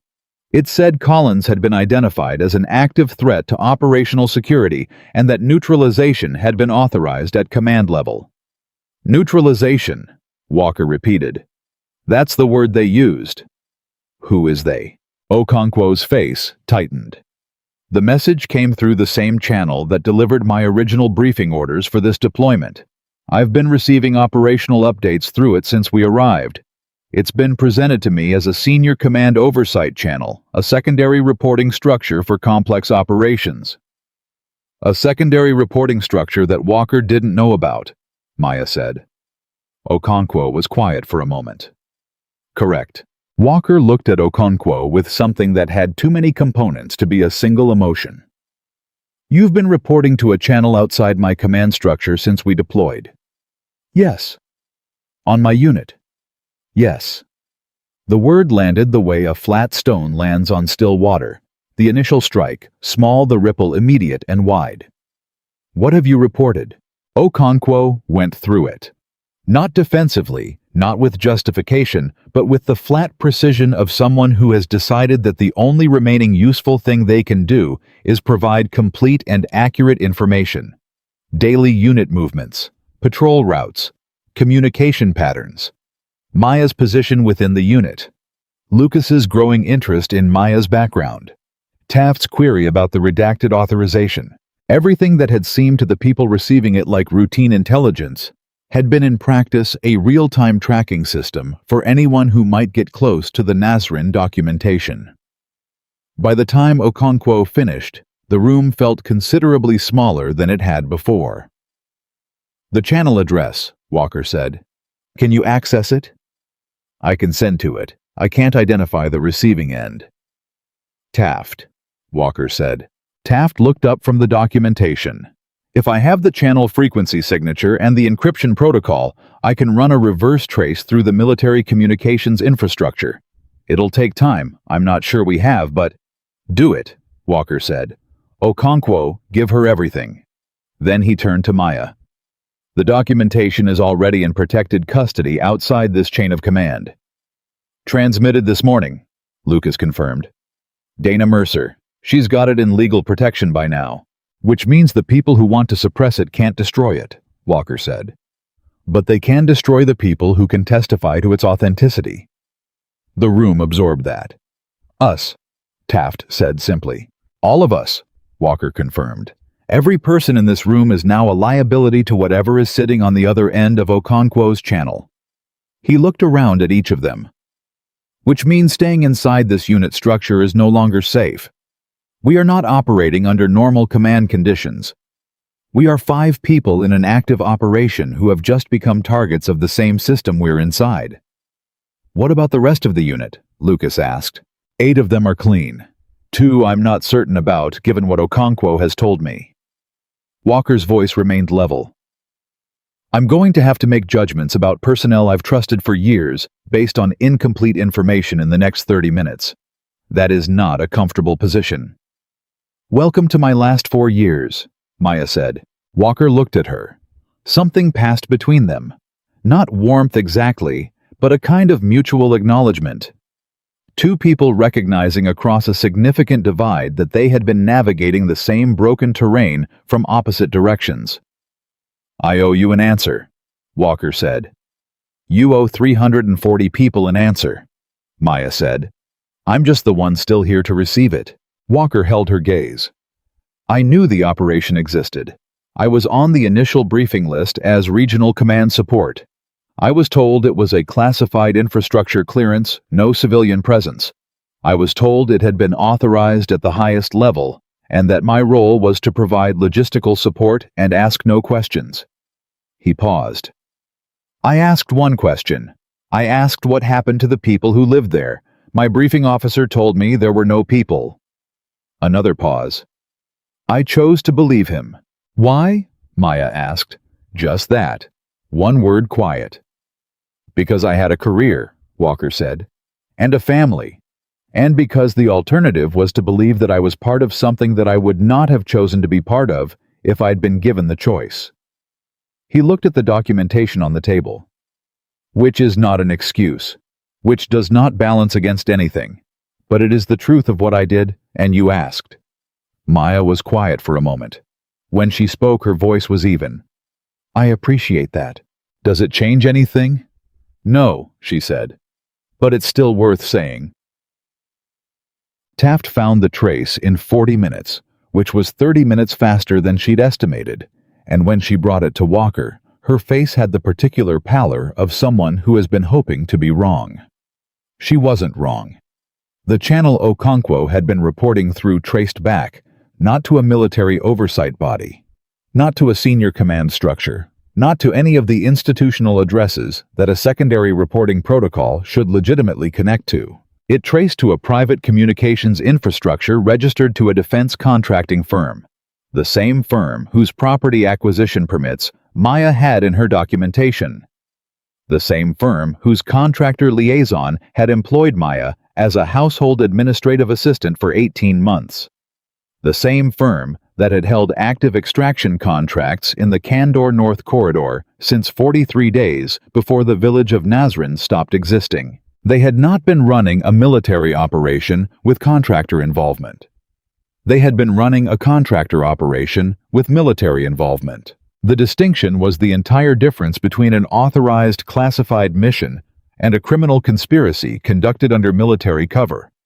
And it meant that every order Okonkwo had received through that channel, every authorization Hatch had provided, every suppression that had followed the Nazran operation, none of it had come from legitimate military command authority. It had come from a private company protecting its extraction contracts. Walker sat down when Taft told him. He sat down and put his hands flat on the table and looked at them for a long time. "They've been running assets inside military units," he said, "for at least 12 years based on the documentation," Taft said. "Possibly longer." "Hatch," Lucas said. "Hatch has been on their payroll since before the Nazran operation," Maya confirmed. "I have his financial records in the case. Irregular payments, civilian account structured to stay below reporting thresholds." "Okonkwo," Walker said. Okonkwo from his corner said, "I didn't know it was private. I was told it was a classified secondary command structure. I was told the classification prevented me from disclosing it to unit command." A pause. "I'm aware that's how it was designed to work." Walker looked at him for a long moment. "How many other units?" "I don't know. My channel only covered this deployment." "But the infrastructure exists for multiple channels," Taft said. "The routing I traced runs through a server architecture that's scaled for far more traffic than one unit's communications. This is a system, not an operation." The weight of that settled into the room and stayed there. A private defense contractor had built a parallel intelligence infrastructure inside the United States military, had placed assets in active units, had used military resources and personnel and operational cover to protect a criminal land acquisition by suppressing evidence of a war crime for 12 years, and had, when the evidence threatened to surface, issued a neutralization order through what its asset believed was legitimate command authority. They had used the military as a weapon against itself and against the people who lived in its operational zones. "Dana Mercer," Lucas said. "The transmission I sent her this morning. Does she have enough to—" "She has the documentation," Maya said. "But documentation from an anonymous source transmitted through an encrypted civilian channel has a credibility problem without corroborating testimony." She looked at Walker. "What she needs is a commanding officer on record." Walker understood immediately. A sworn statement. Identifying the channel, the operational structure, the personnel, and the original briefing that placed you on the Nazran authorization list. Maya held his gaze. "On record, with your name, your rank, your service history as context." The room was very quiet. Walker looked at the table, looked at the documentation, looked at his hands. Lucas thought about what it cost. What it actually practically permanently cost for a career military officer to provide a sworn statement implicating a chain of command he had served for 15 years. It wasn't abstract. It was the end of something. The end of the version of himself he'd been building since he was 22 years old and believed genuinely and without cynicism that service meant something. It still meant something. Lucas understood that. It just meant something different than Walker had thought. "I'll need a secure communication channel that doesn't route through any military infrastructure," Walker said. "I have one," Taft said. "Then let's do it now," Walker said. "Before whoever is on the other end of Okonkwo's channel decides that a missed check-in requires a different kind of response." They had 37 minutes. Lucas knew this because at 11:41, Taft's monitoring of the contractor communication channel picked up an outbound signal, not a message, not a voice transmission, but an activation ping. The kind of ping that tells a receiving system that a new instruction package is incoming. "They're moving," Taft said. "How long to the instruction package?" Walker asked.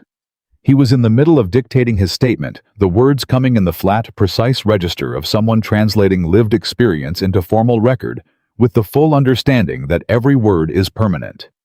Minutes, maybe less. Keep going, Maya said to Walker. He kept going. Lucas positioned himself at the door. Not with a weapon drawn, the situation had not yet crossed into that territory, but with the full awareness that the territory was close and that his job in the next 30 minutes was to know exactly when they crossed into it. Okonkwo came and stood beside him. Lucas looked at him sideways. "I know," Okonkwo said before Lucas could say anything. "I know there's nothing I can say." "Then don't say anything," Lucas said. It wasn't cruelty. It was the most practical response available. Okonkwo nodded and stayed where he was, and his presence, his size, his experience, his knowledge of the channel's operating patterns was not. Nothing. It was. Lucas acknowledged privately. Something. Not enough, but something. Walker finished the statement at 11:56. He read it back once, made 2 corrections for factual precision, and transmitted it through Taft's secure channel to Dana Mercer's protected address. The confirmation receipt came in 40 seconds. Maya let out a breath. Just one. Short. Controlled. But it was the most unguarded sound Lucas had heard from her, and he registered it the same way he registered everything about her carefully and with the understanding that it meant more than it appeared to. "It's done," Taft said. "Not done," Walker said. "Protected. Those are different things." He stood from the table and squared his shoulders, the physical gesture of someone returning to a mode they understand after a period in territory that was less familiar. The instruction package that came through Okonkwo's channel, what did it say? Taft had been reading it. Her expression told the story before the words did. Evacuation protocol for 2 named personnel and termination authorization for all remaining unit members with direct access to... She stopped. "Read it," Walker said. "Termination authorization for all remaining unit members with direct access to Nazran documentation," Taft said flatly. "Effective immediately.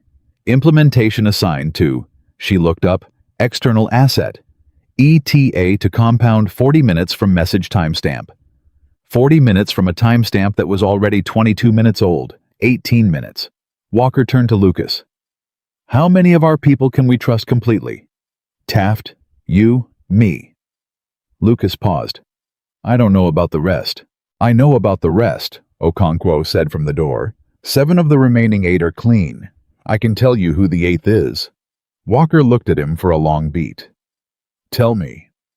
Okonkwo told him. The name was someone nobody in the room had suspected. Not because there had been no signs. Lucas, looking back, immediately could identify 3 separate moments he'd dismissed as personality quirks, but because the signs had been calibrated to look like something else entirely, which was, of course, the point. Walker issued 4 quick orders through the unit channel. Not explaining, not elaborating. The kind of orders that move people into positions and let explanation wait for a safer moment.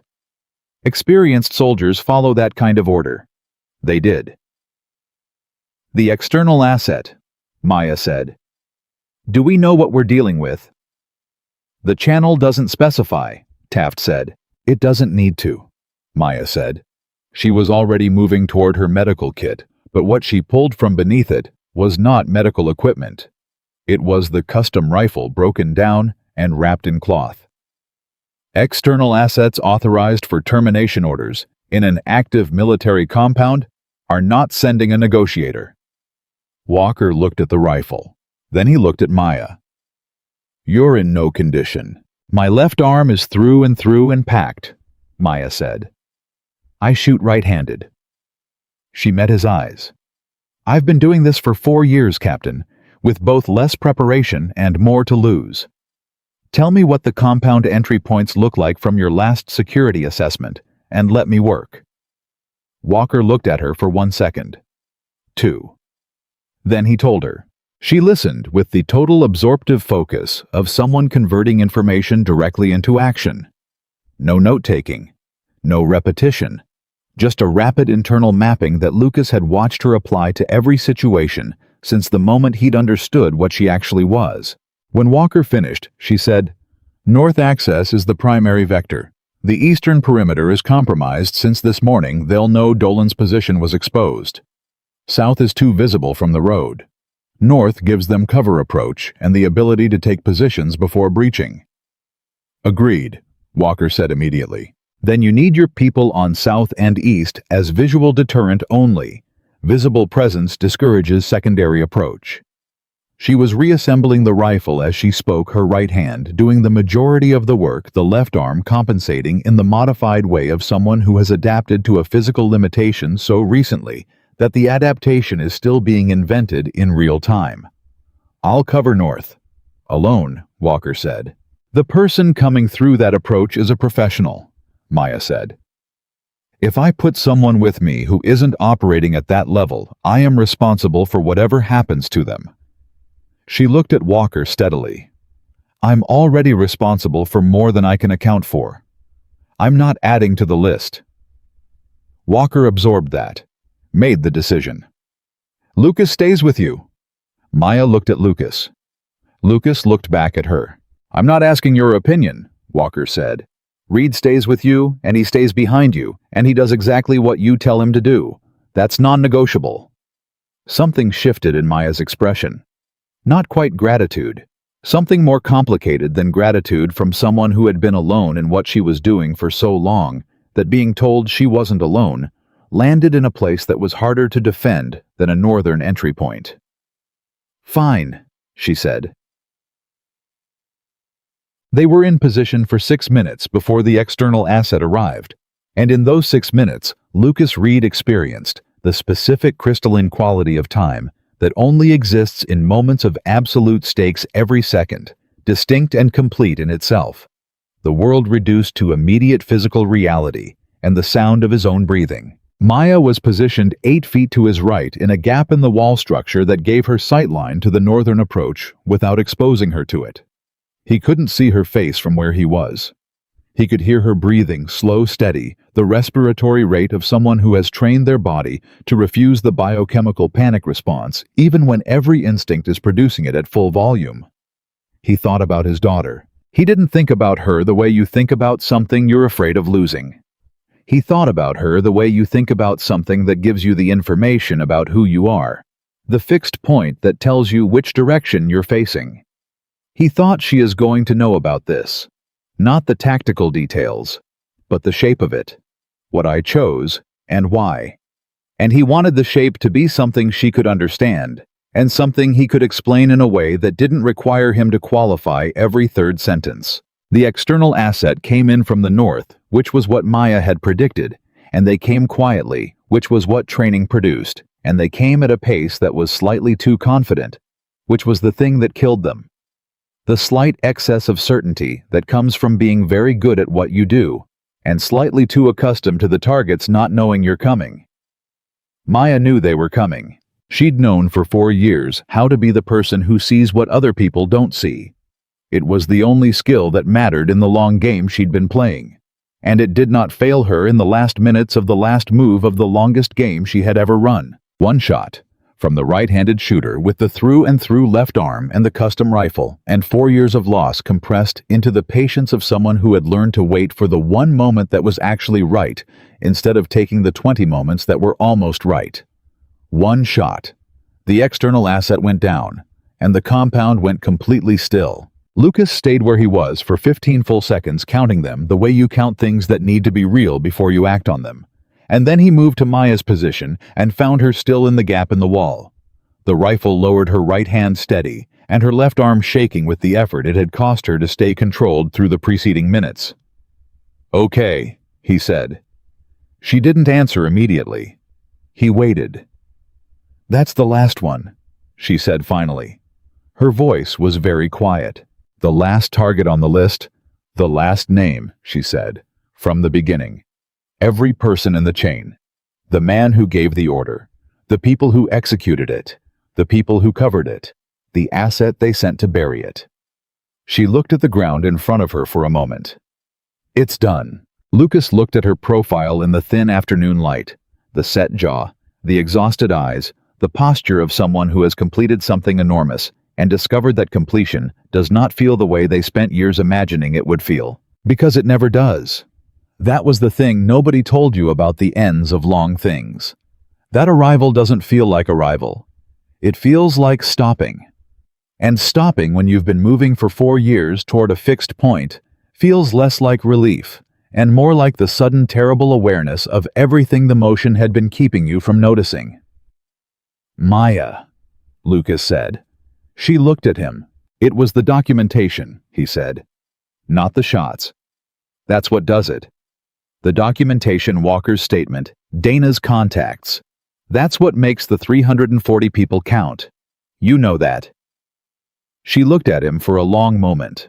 Something moved in her face, the slow, involuntary movement of something that has been held very tightly for a very long time, beginning just barely to release.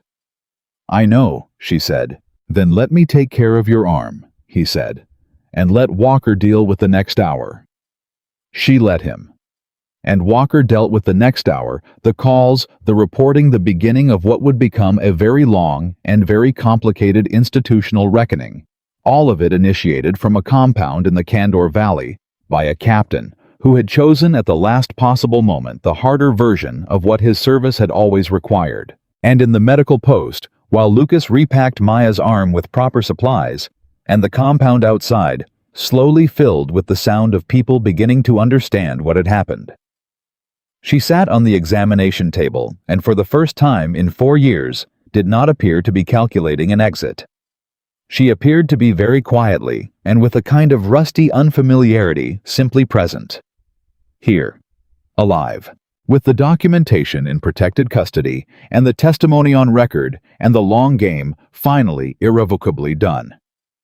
The military's official response arrived 48 hours after Walker's transmission, and it arrived the way institutions respond when they are caught, not with admission, not with accountability, but with procedure.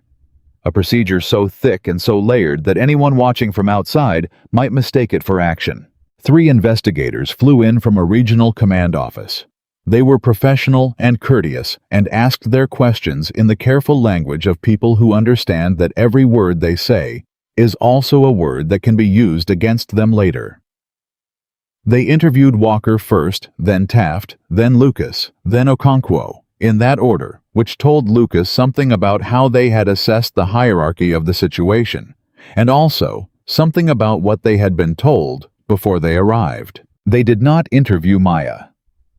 When Lucas asked why the lead investigator, a colonel named Ferris, with 20 years of the specific exhaustion that comes from being the person institutions send to manage situations they would prefer not to exist, looked at him with an expression that Lucas had learned to recognize over the preceding 48 hours as the expression of someone who is navigating between what they know and what they have been authorized to address. "Collins is a separate matter," Ferris said. "She's the central matter," Lucas said. "Read." Ferris's voice was not unkind. It was the voice of someone who has been in rooms like this before and understands that the person across from them will not be helped by what they're about to say, but cannot be protected from it either. "The documentation your contact received is currently the subject of a federal-level review. That review will determine what actions are taken by whom and on what timeline. What I am here to do is establish the facts of what occurred in this compound over the last 72 hours. Those are 2 separate processes. And Collins fits into which process?" Ferris looked at him steadily. "Both. Eventually." Lucas sat with that word for a long time afterward.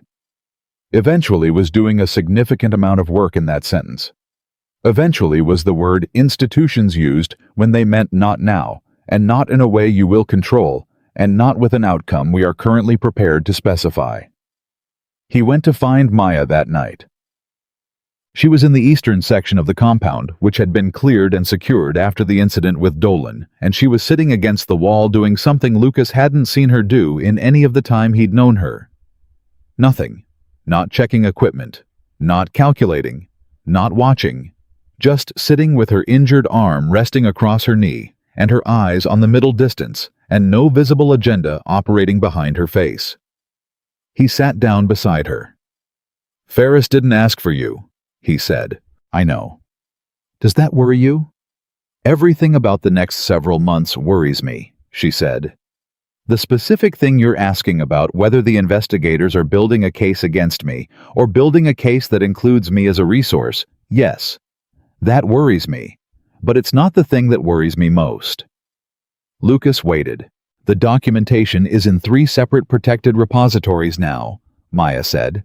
"Dana confirmed it this morning. Legal protection chain is established. Walker's statement is on record.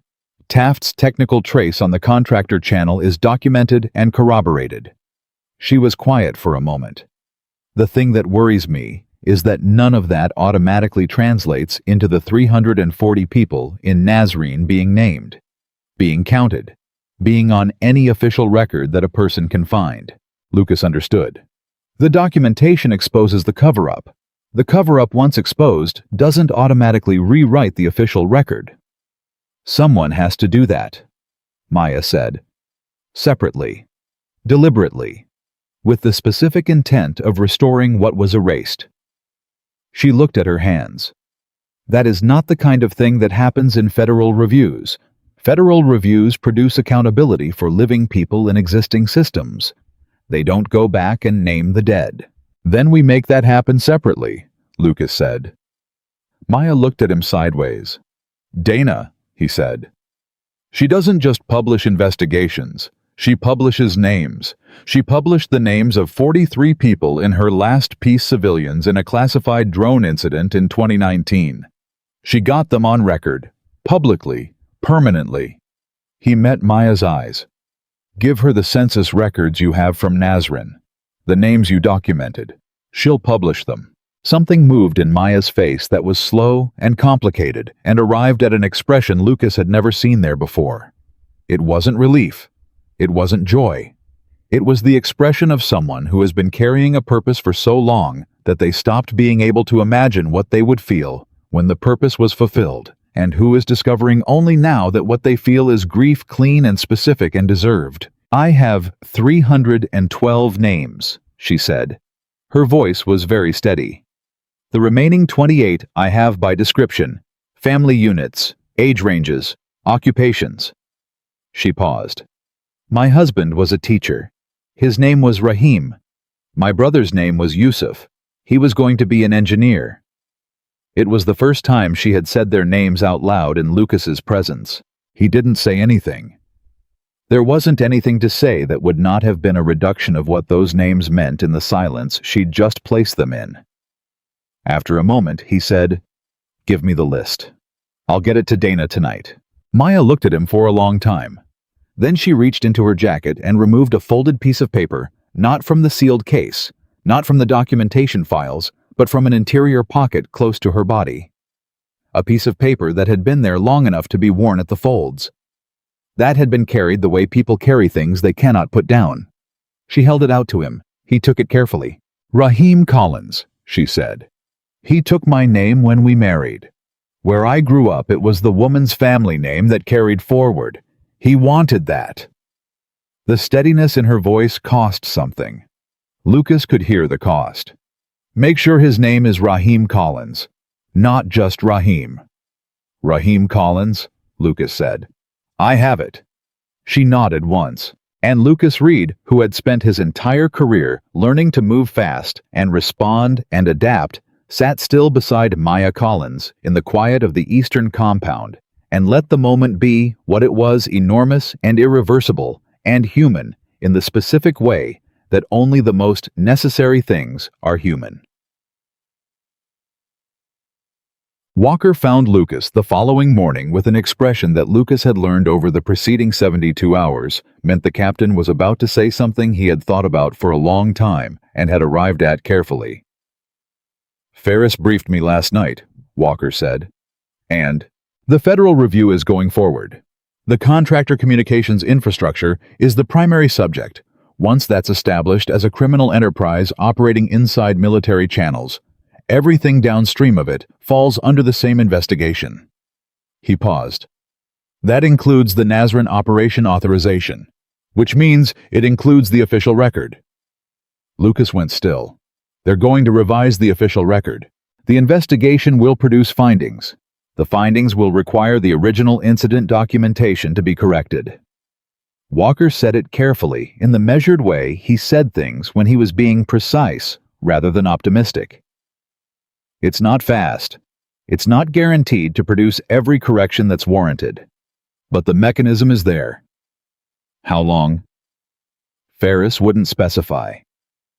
Walker looked at Lucas steadily. Months minimum. Possibly years for the full scope of corrections. Lucas absorbed that. And Collins, Walker's expression shifted the complex shift of someone who is about to deliver information they have already processed and have not fully made peace with. Ferris has recommended that Collins be handled under a protected witness framework, pending the outcome of the federal review.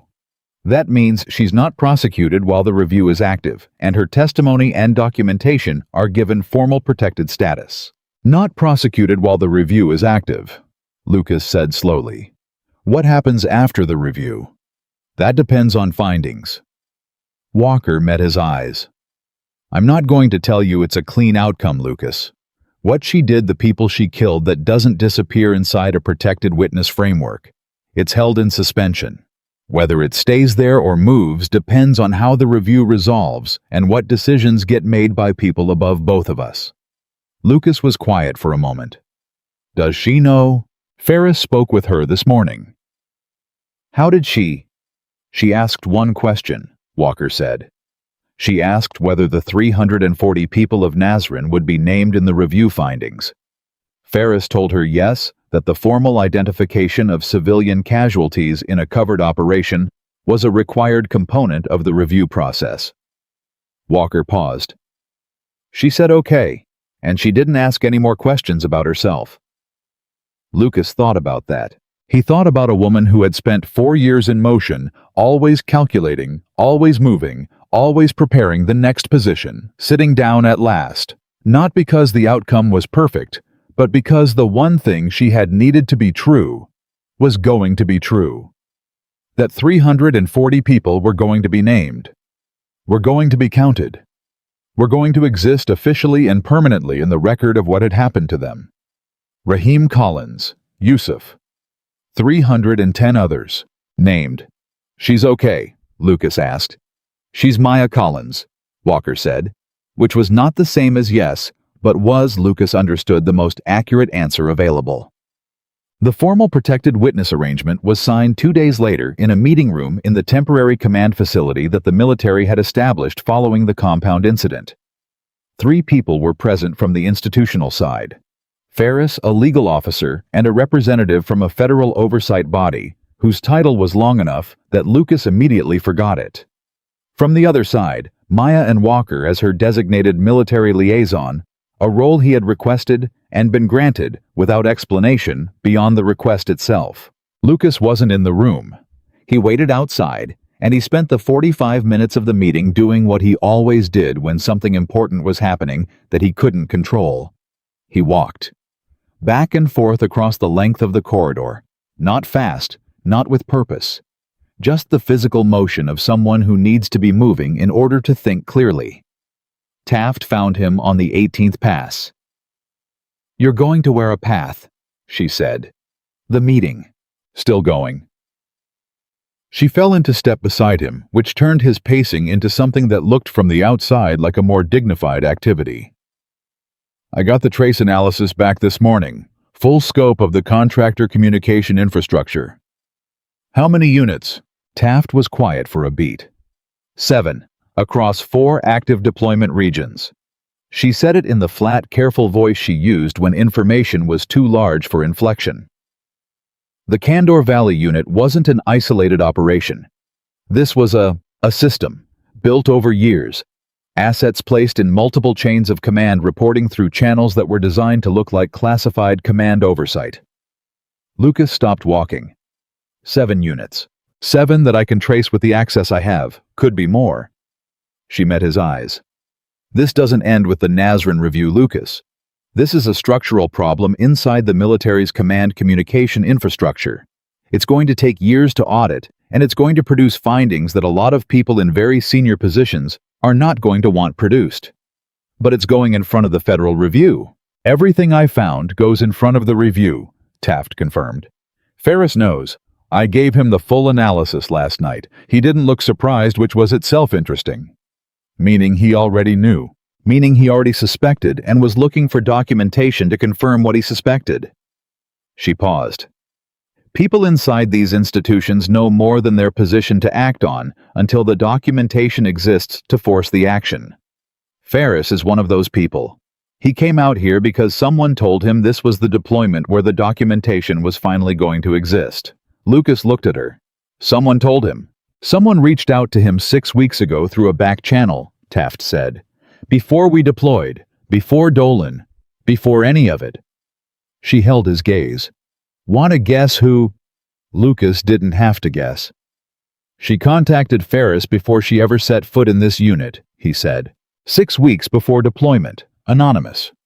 But the contact information she used, the framing of the information she provided Ferris, identified it as the same source as the documentation that came through Dana Mercer. Taft raised her eyebrows slightly. She wasn't running a revenge operation, Lucas. She was running an evidence delivery system. Every step getting assigned to this unit, the documentation collection, even the shots, were designed to force the situation to a point where the documentation couldn't be buried again, Lucas said. Where the institutional machinery had to engage, Taft confirmed. Where Ferris had to come out here. Where Walker had to give a sworn statement. Where the federal review had to begin. She was quiet for a moment. She engineered the conditions under which the truth couldn't be stopped. Lucas stood in the corridor and held that. He thought about the woman in the basement with the shaking hands. The woman who had looked relieved when he found her. Not because she'd been caught, but because someone had finally arrived at the point she'd been maneuvering toward. The woman who had told him the documentation surviving was the only version she cared about. She hadn't been running from the evidence. She had been building toward the moment it couldn't be contained. Every shot, every position, every calculated choice about who to target and when and in what sequence. Not random, not purely grief. A systematic dismantling of the cover-up's human architecture. The people who could interfere. The people who could intercept the people who could suppress timed to coincide with an evidence chain being simultaneously delivered to protected custody. She had been the distraction and the architect at the same time. The ghost sniper had never been hiding. She had been building. Ciao. The meeting ended at 11:40. Maya came out of the room with Walker, and she looked the same as she always looked, which by now Lucas understood meant she was processing something enormous, with the inward focus of someone who has learned to do their most important work where nobody can see it. Walker gave Lucas a single nod. It went okay, the nod said, and moved down the corridor to take a call he'd been deferring for the last hour. Lucas and Maya stood in the corridor. Protected witness, Lucas said. For now, she said, for as long as the review runs, and the review is going to be large. I know. She looked at him. Taft told you about Ferris? This morning. Maya absorbed his expression reading as she always read what was underneath the surface. You're recalibrating. I'm adjusting what I thought I understood about what you were doing, Lucas said carefully, which is different from recalibrating how I feel about it. How do you feel about it? It was the most direct personal question she had ever asked him. He registered its weight, the specific rarity of Maya Collins asking something that required a human answer rather than a tactical one. I think you did something that required more than most people have, he said. I think it cost more than most people should have to pay. I think the fact that it needed to be done is an indictment of every system that should have done it through legitimate means and didn't. He paused. And I think Kendrick James's mother deserves to know what happened to her son, and that's going to stay with me, regardless of how I feel about everything else. Maya didn't flinch from that. She does, she said quietly. I know she does. I have thought about her every day since March. I will think about her every day for whatever comes after this. She held his gaze. I cannot make that right. I can make it true what happened to him, why, what it was part of. I can make all of that part of the documented record so that she knows the full truth of the day she lost him. That is the only thing I have the ability to offer her." "That's not enough," Lucas said. "No," she agreed. "It isn't." They stood in the truth of that for a moment, not resolving it because it couldn't be resolved, but acknowledging it, which was the only honest thing available. Then Lucas said, "Dana published the names this morning, all 312, plus the 28 by description. It went up at 6 a.m. Eastern. By 9, it had been picked up by 4 major outlets." He watched her face. By 11, there were people responding who said they recognized names. Family members who survived. People from neighboring villages who knew people from Nazarene. Something happened to Maya Collins's face that he would remember for the rest of his life. It was not a dramatic thing. It was very small. A single rapid movement of the muscles around her eyes, the involuntary response of someone receiving something they have needed for so long that their body responds before their mind can manage it. She pressed her lips together, looked at the ceiling, took one breath that was longer and less controlled than her usual breaths. Then she looked back at Lucas, and her face was composed again, but it was composed around something different than it had been before. Something warmer and more breakable and more human. "Raheem Collins," she said. "First name on the list," Lucas confirmed. Dana put him first. Maya nodded. Her jaw was very tight. She nodded again the way people nod when they don't trust their voice to do what they need it to do. "Thank you," she said. It was the first time in everything they had been through that she had said those 2 words to him. "You did the work," he said. "You carried the envelope," she said. "Don't minimize that." He didn't. 3 weeks later, Lucas Reed flew home. He had a window seat, and somewhere over the Atlantic he fell asleep for the first time in what felt like a month that had somehow lasted 4 years, and he dreamed about nothing, which was the most restful thing available. His daughter met him at the arrivals gate. She was taller. This was the thing that hit him first before the hug. Before anything, she was taller than when he'd left, and he didn't know why. That was the detail that broke through, but it was. Children grow while you're away. They become slightly different versions of themselves while you're elsewhere doing things that felt enormous, and they greet you with the casual confidence of people who have been fine without you, while simultaneously reaching for your hand in the parking lot, because some things don't change and shouldn't. She reached for his hand. He held it all the way to the car. On the drive home, she talked about school, about her best friend's birthday party, about a book she was reading, and he listened to all of it with the specific focused attention of someone who is choosing to be completely present in an ordinary moment, because they have recently spent time in places where ordinary moments were not available. At a red light, she said, "You seem different." "Do I?" "Not bad different," she clarified, with the practical precision of a child who has learned that adults sometimes need disambiguation. "Just like you're thinking about something." "I am thinking about something," he said. "What?" He looked at her, his daughter, 8 years old, taller than when he'd left, hand still in his.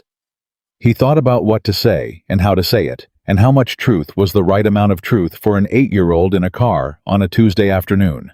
"I'm thinking that the most important things are usually done by people nobody sees," he said. "That the people who change things are often the people everyone ignored."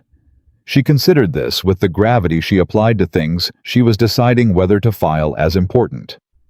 "Like who?" "Like someone I met," he said. "I'll tell you about her someday."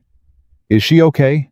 Lucas thought about Maya Collins in a protected witness arrangement, navigating a federal review that would take years and produce consequences that none of them could fully predict. He thought about her sitting in the compound's eastern wall, with the list of 312 names against her body like something sacred. He thought about her face when he told her Dana had published them. "She's going to be," he said. He believed it. Not with the simple certainty of someone who doesn't understand the complexity of what he was saying, but with the specific earned belief of someone who had watched Maya Collins operate for long enough to understand one fundamental thing: she had survived everything that had ever been directed at her. not by being invulnerable, but by being more committed to a single truth than the people opposing her were committed to suppressing it. That kind of person did not break when the acute crisis ended. They recalibrated. They found the next necessary thing. They continued because continuing was what they had always done, and they were very good at it. The light changed. Lucas drove. The Federal Review published its preliminary findings 14 months later. The report was 308 pages. It identified the contractor communication infrastructure across 6 confirmed military deployment units. Taft's 7th remained under active investigation. It named 8 individuals in the civilian contractor organization for criminal referral. It formally identified what it called the Nazrin Incident as an unauthorized lethal operation conducted under falsified authorization and covered up through systematic records alterations spanning 12 years. It named 340 victims, every one of them. It named Raheem Collins, schoolteacher. It named Yusuf Khalil, 17 student. It named 338 other people who had been living their lives in a village that someone decided was worth less than a mineral extraction permit. Walker testified before a congressional subcommittee 11 months after the compound incident. He testified for 6 hours. He did not minimize his role. He did not point exclusively upward at the people above him. He said what he had done and what he had chosen not to do, and what he understood now about the difference between following orders and being responsible for where orders lead. The subcommittee chair asked him whether he considered himself complicit in the Nazrin operation. Walker said, "I consider myself someone who made choices that allowed it to continue unchallenged for longer than it should have. I don't have a cleaner word for that than complicit." The answer was carried in 4 newspapers the following morning. Taft received a commendation that was classified at a level she was not permitted to discuss. She told Lucas about it anyway in a phone call 6 months after the deployment, with the dry specificity of someone who understands the irony of being officially recognized for work that officially didn't happen in a way she's not officially allowed to acknowledge. He laughed. So did she. It was the first time either of them had laughed about any of it, and it felt exactly as strange and necessary as it should. Hatch was prosecuted.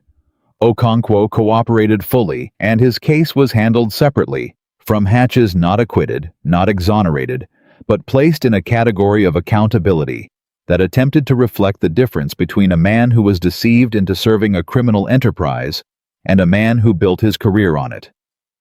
Whether those categories were the right ones was a question that people argued about in the months that followed, and they argued about it seriously and without resolution, which was probably the most honest response available to a question that didn't have a clean answer. Dana Mercer published a full investigative series over the following 2 years.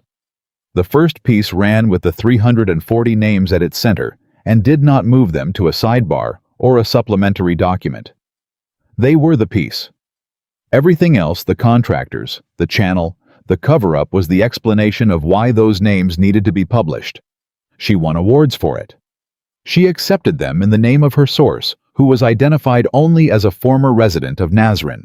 Gotcha. Lucas saw Maya one more time before the Federal Review concluded. It was arranged through channels he didn't fully understand and she didn't fully explain, and it happened in a place that was deliberately unremarkable. A coffee shop midday, busy enough that 2 people having a conversation attracted no particular attention. She looked different, not unrecognizable, not broken or diminished, but different in the way that people look when they have stopped being in motion after years of constant motion, slightly unfamiliar to themselves, still finding out what their face does when it isn't managing something. Her left arm was in a sling. Healing but slowly, the way through and through wounds in the upper arm take longer than expected because the muscles that hold the arm are also the muscles you use for everything else. And rest is a theoretical concept. She had ordered coffee. It was still full in front of her like she'd been waiting. He sat down. "How is it?" he asked. "Strange," she said. Not being, she paused, choosing operational. "Good strange or bad strange?" She considered this with the seriousness she brought to all questions that actually mattered. "Both," she said, simultaneously. "I keep preparing for the next thing, and then realizing there isn't a next thing in the same way." She looked at her coffee. "I'm not sure what to do with that yet." "You don't have to know yet," Lucas said. "I know." She smiled slightly. It was a small thing, the smile unpracticed like a skill that had atrophied from disuse, but it was entirely real, which made it more significant than a larger practiced thing would have been. "Your daughter, is she?" "Taller," he said. "Every time I see her." "Good," Maya said. "Yeah," he said. "Good." They sat with that for a moment. Then Maya said, "The names were right. Publishing them first, making that the center of it." She looked at him directly. "I spent 4 years thinking the most important thing was the evidence chain, the documentation, the proof of what happened." She paused. "The most important thing was the names. Everything else was just the argument that the names deserved to exist." Lucas looked at her. "Raheem Collins," she said. "He's in the record now. He's in the finding. He's in Dana's piece. He's in the congressional testimony." She said it the way you say something that you have held so long in hope that saying it, in fact, requires a complete reorganization of how you breathe. He existed, officially, permanently.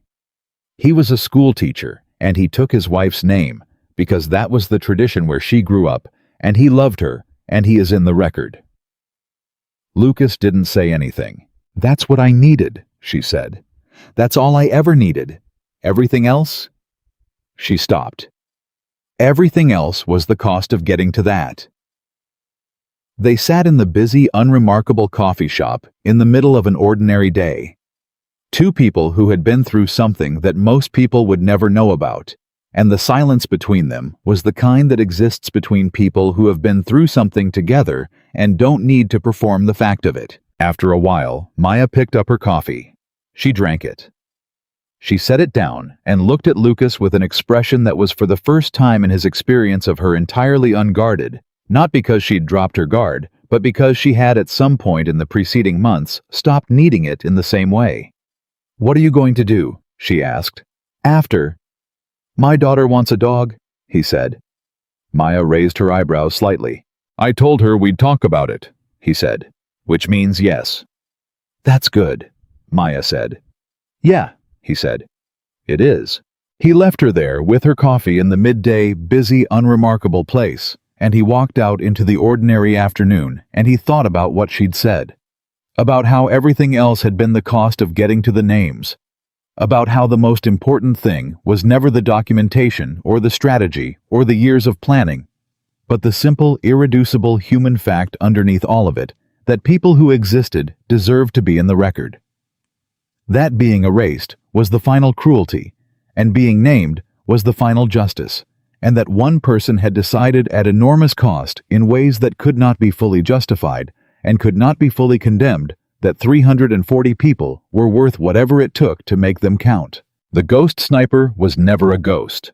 She was a woman who had been made invisible by people who needed her to be invisible, who had used that invisibility as the only tool left to her, and who had spent 4 years walking through rooms full of people who were searching the horizon for a threat they couldn't find because they had never once thought to look at the quiet woman in the corner who was keeping track of everything.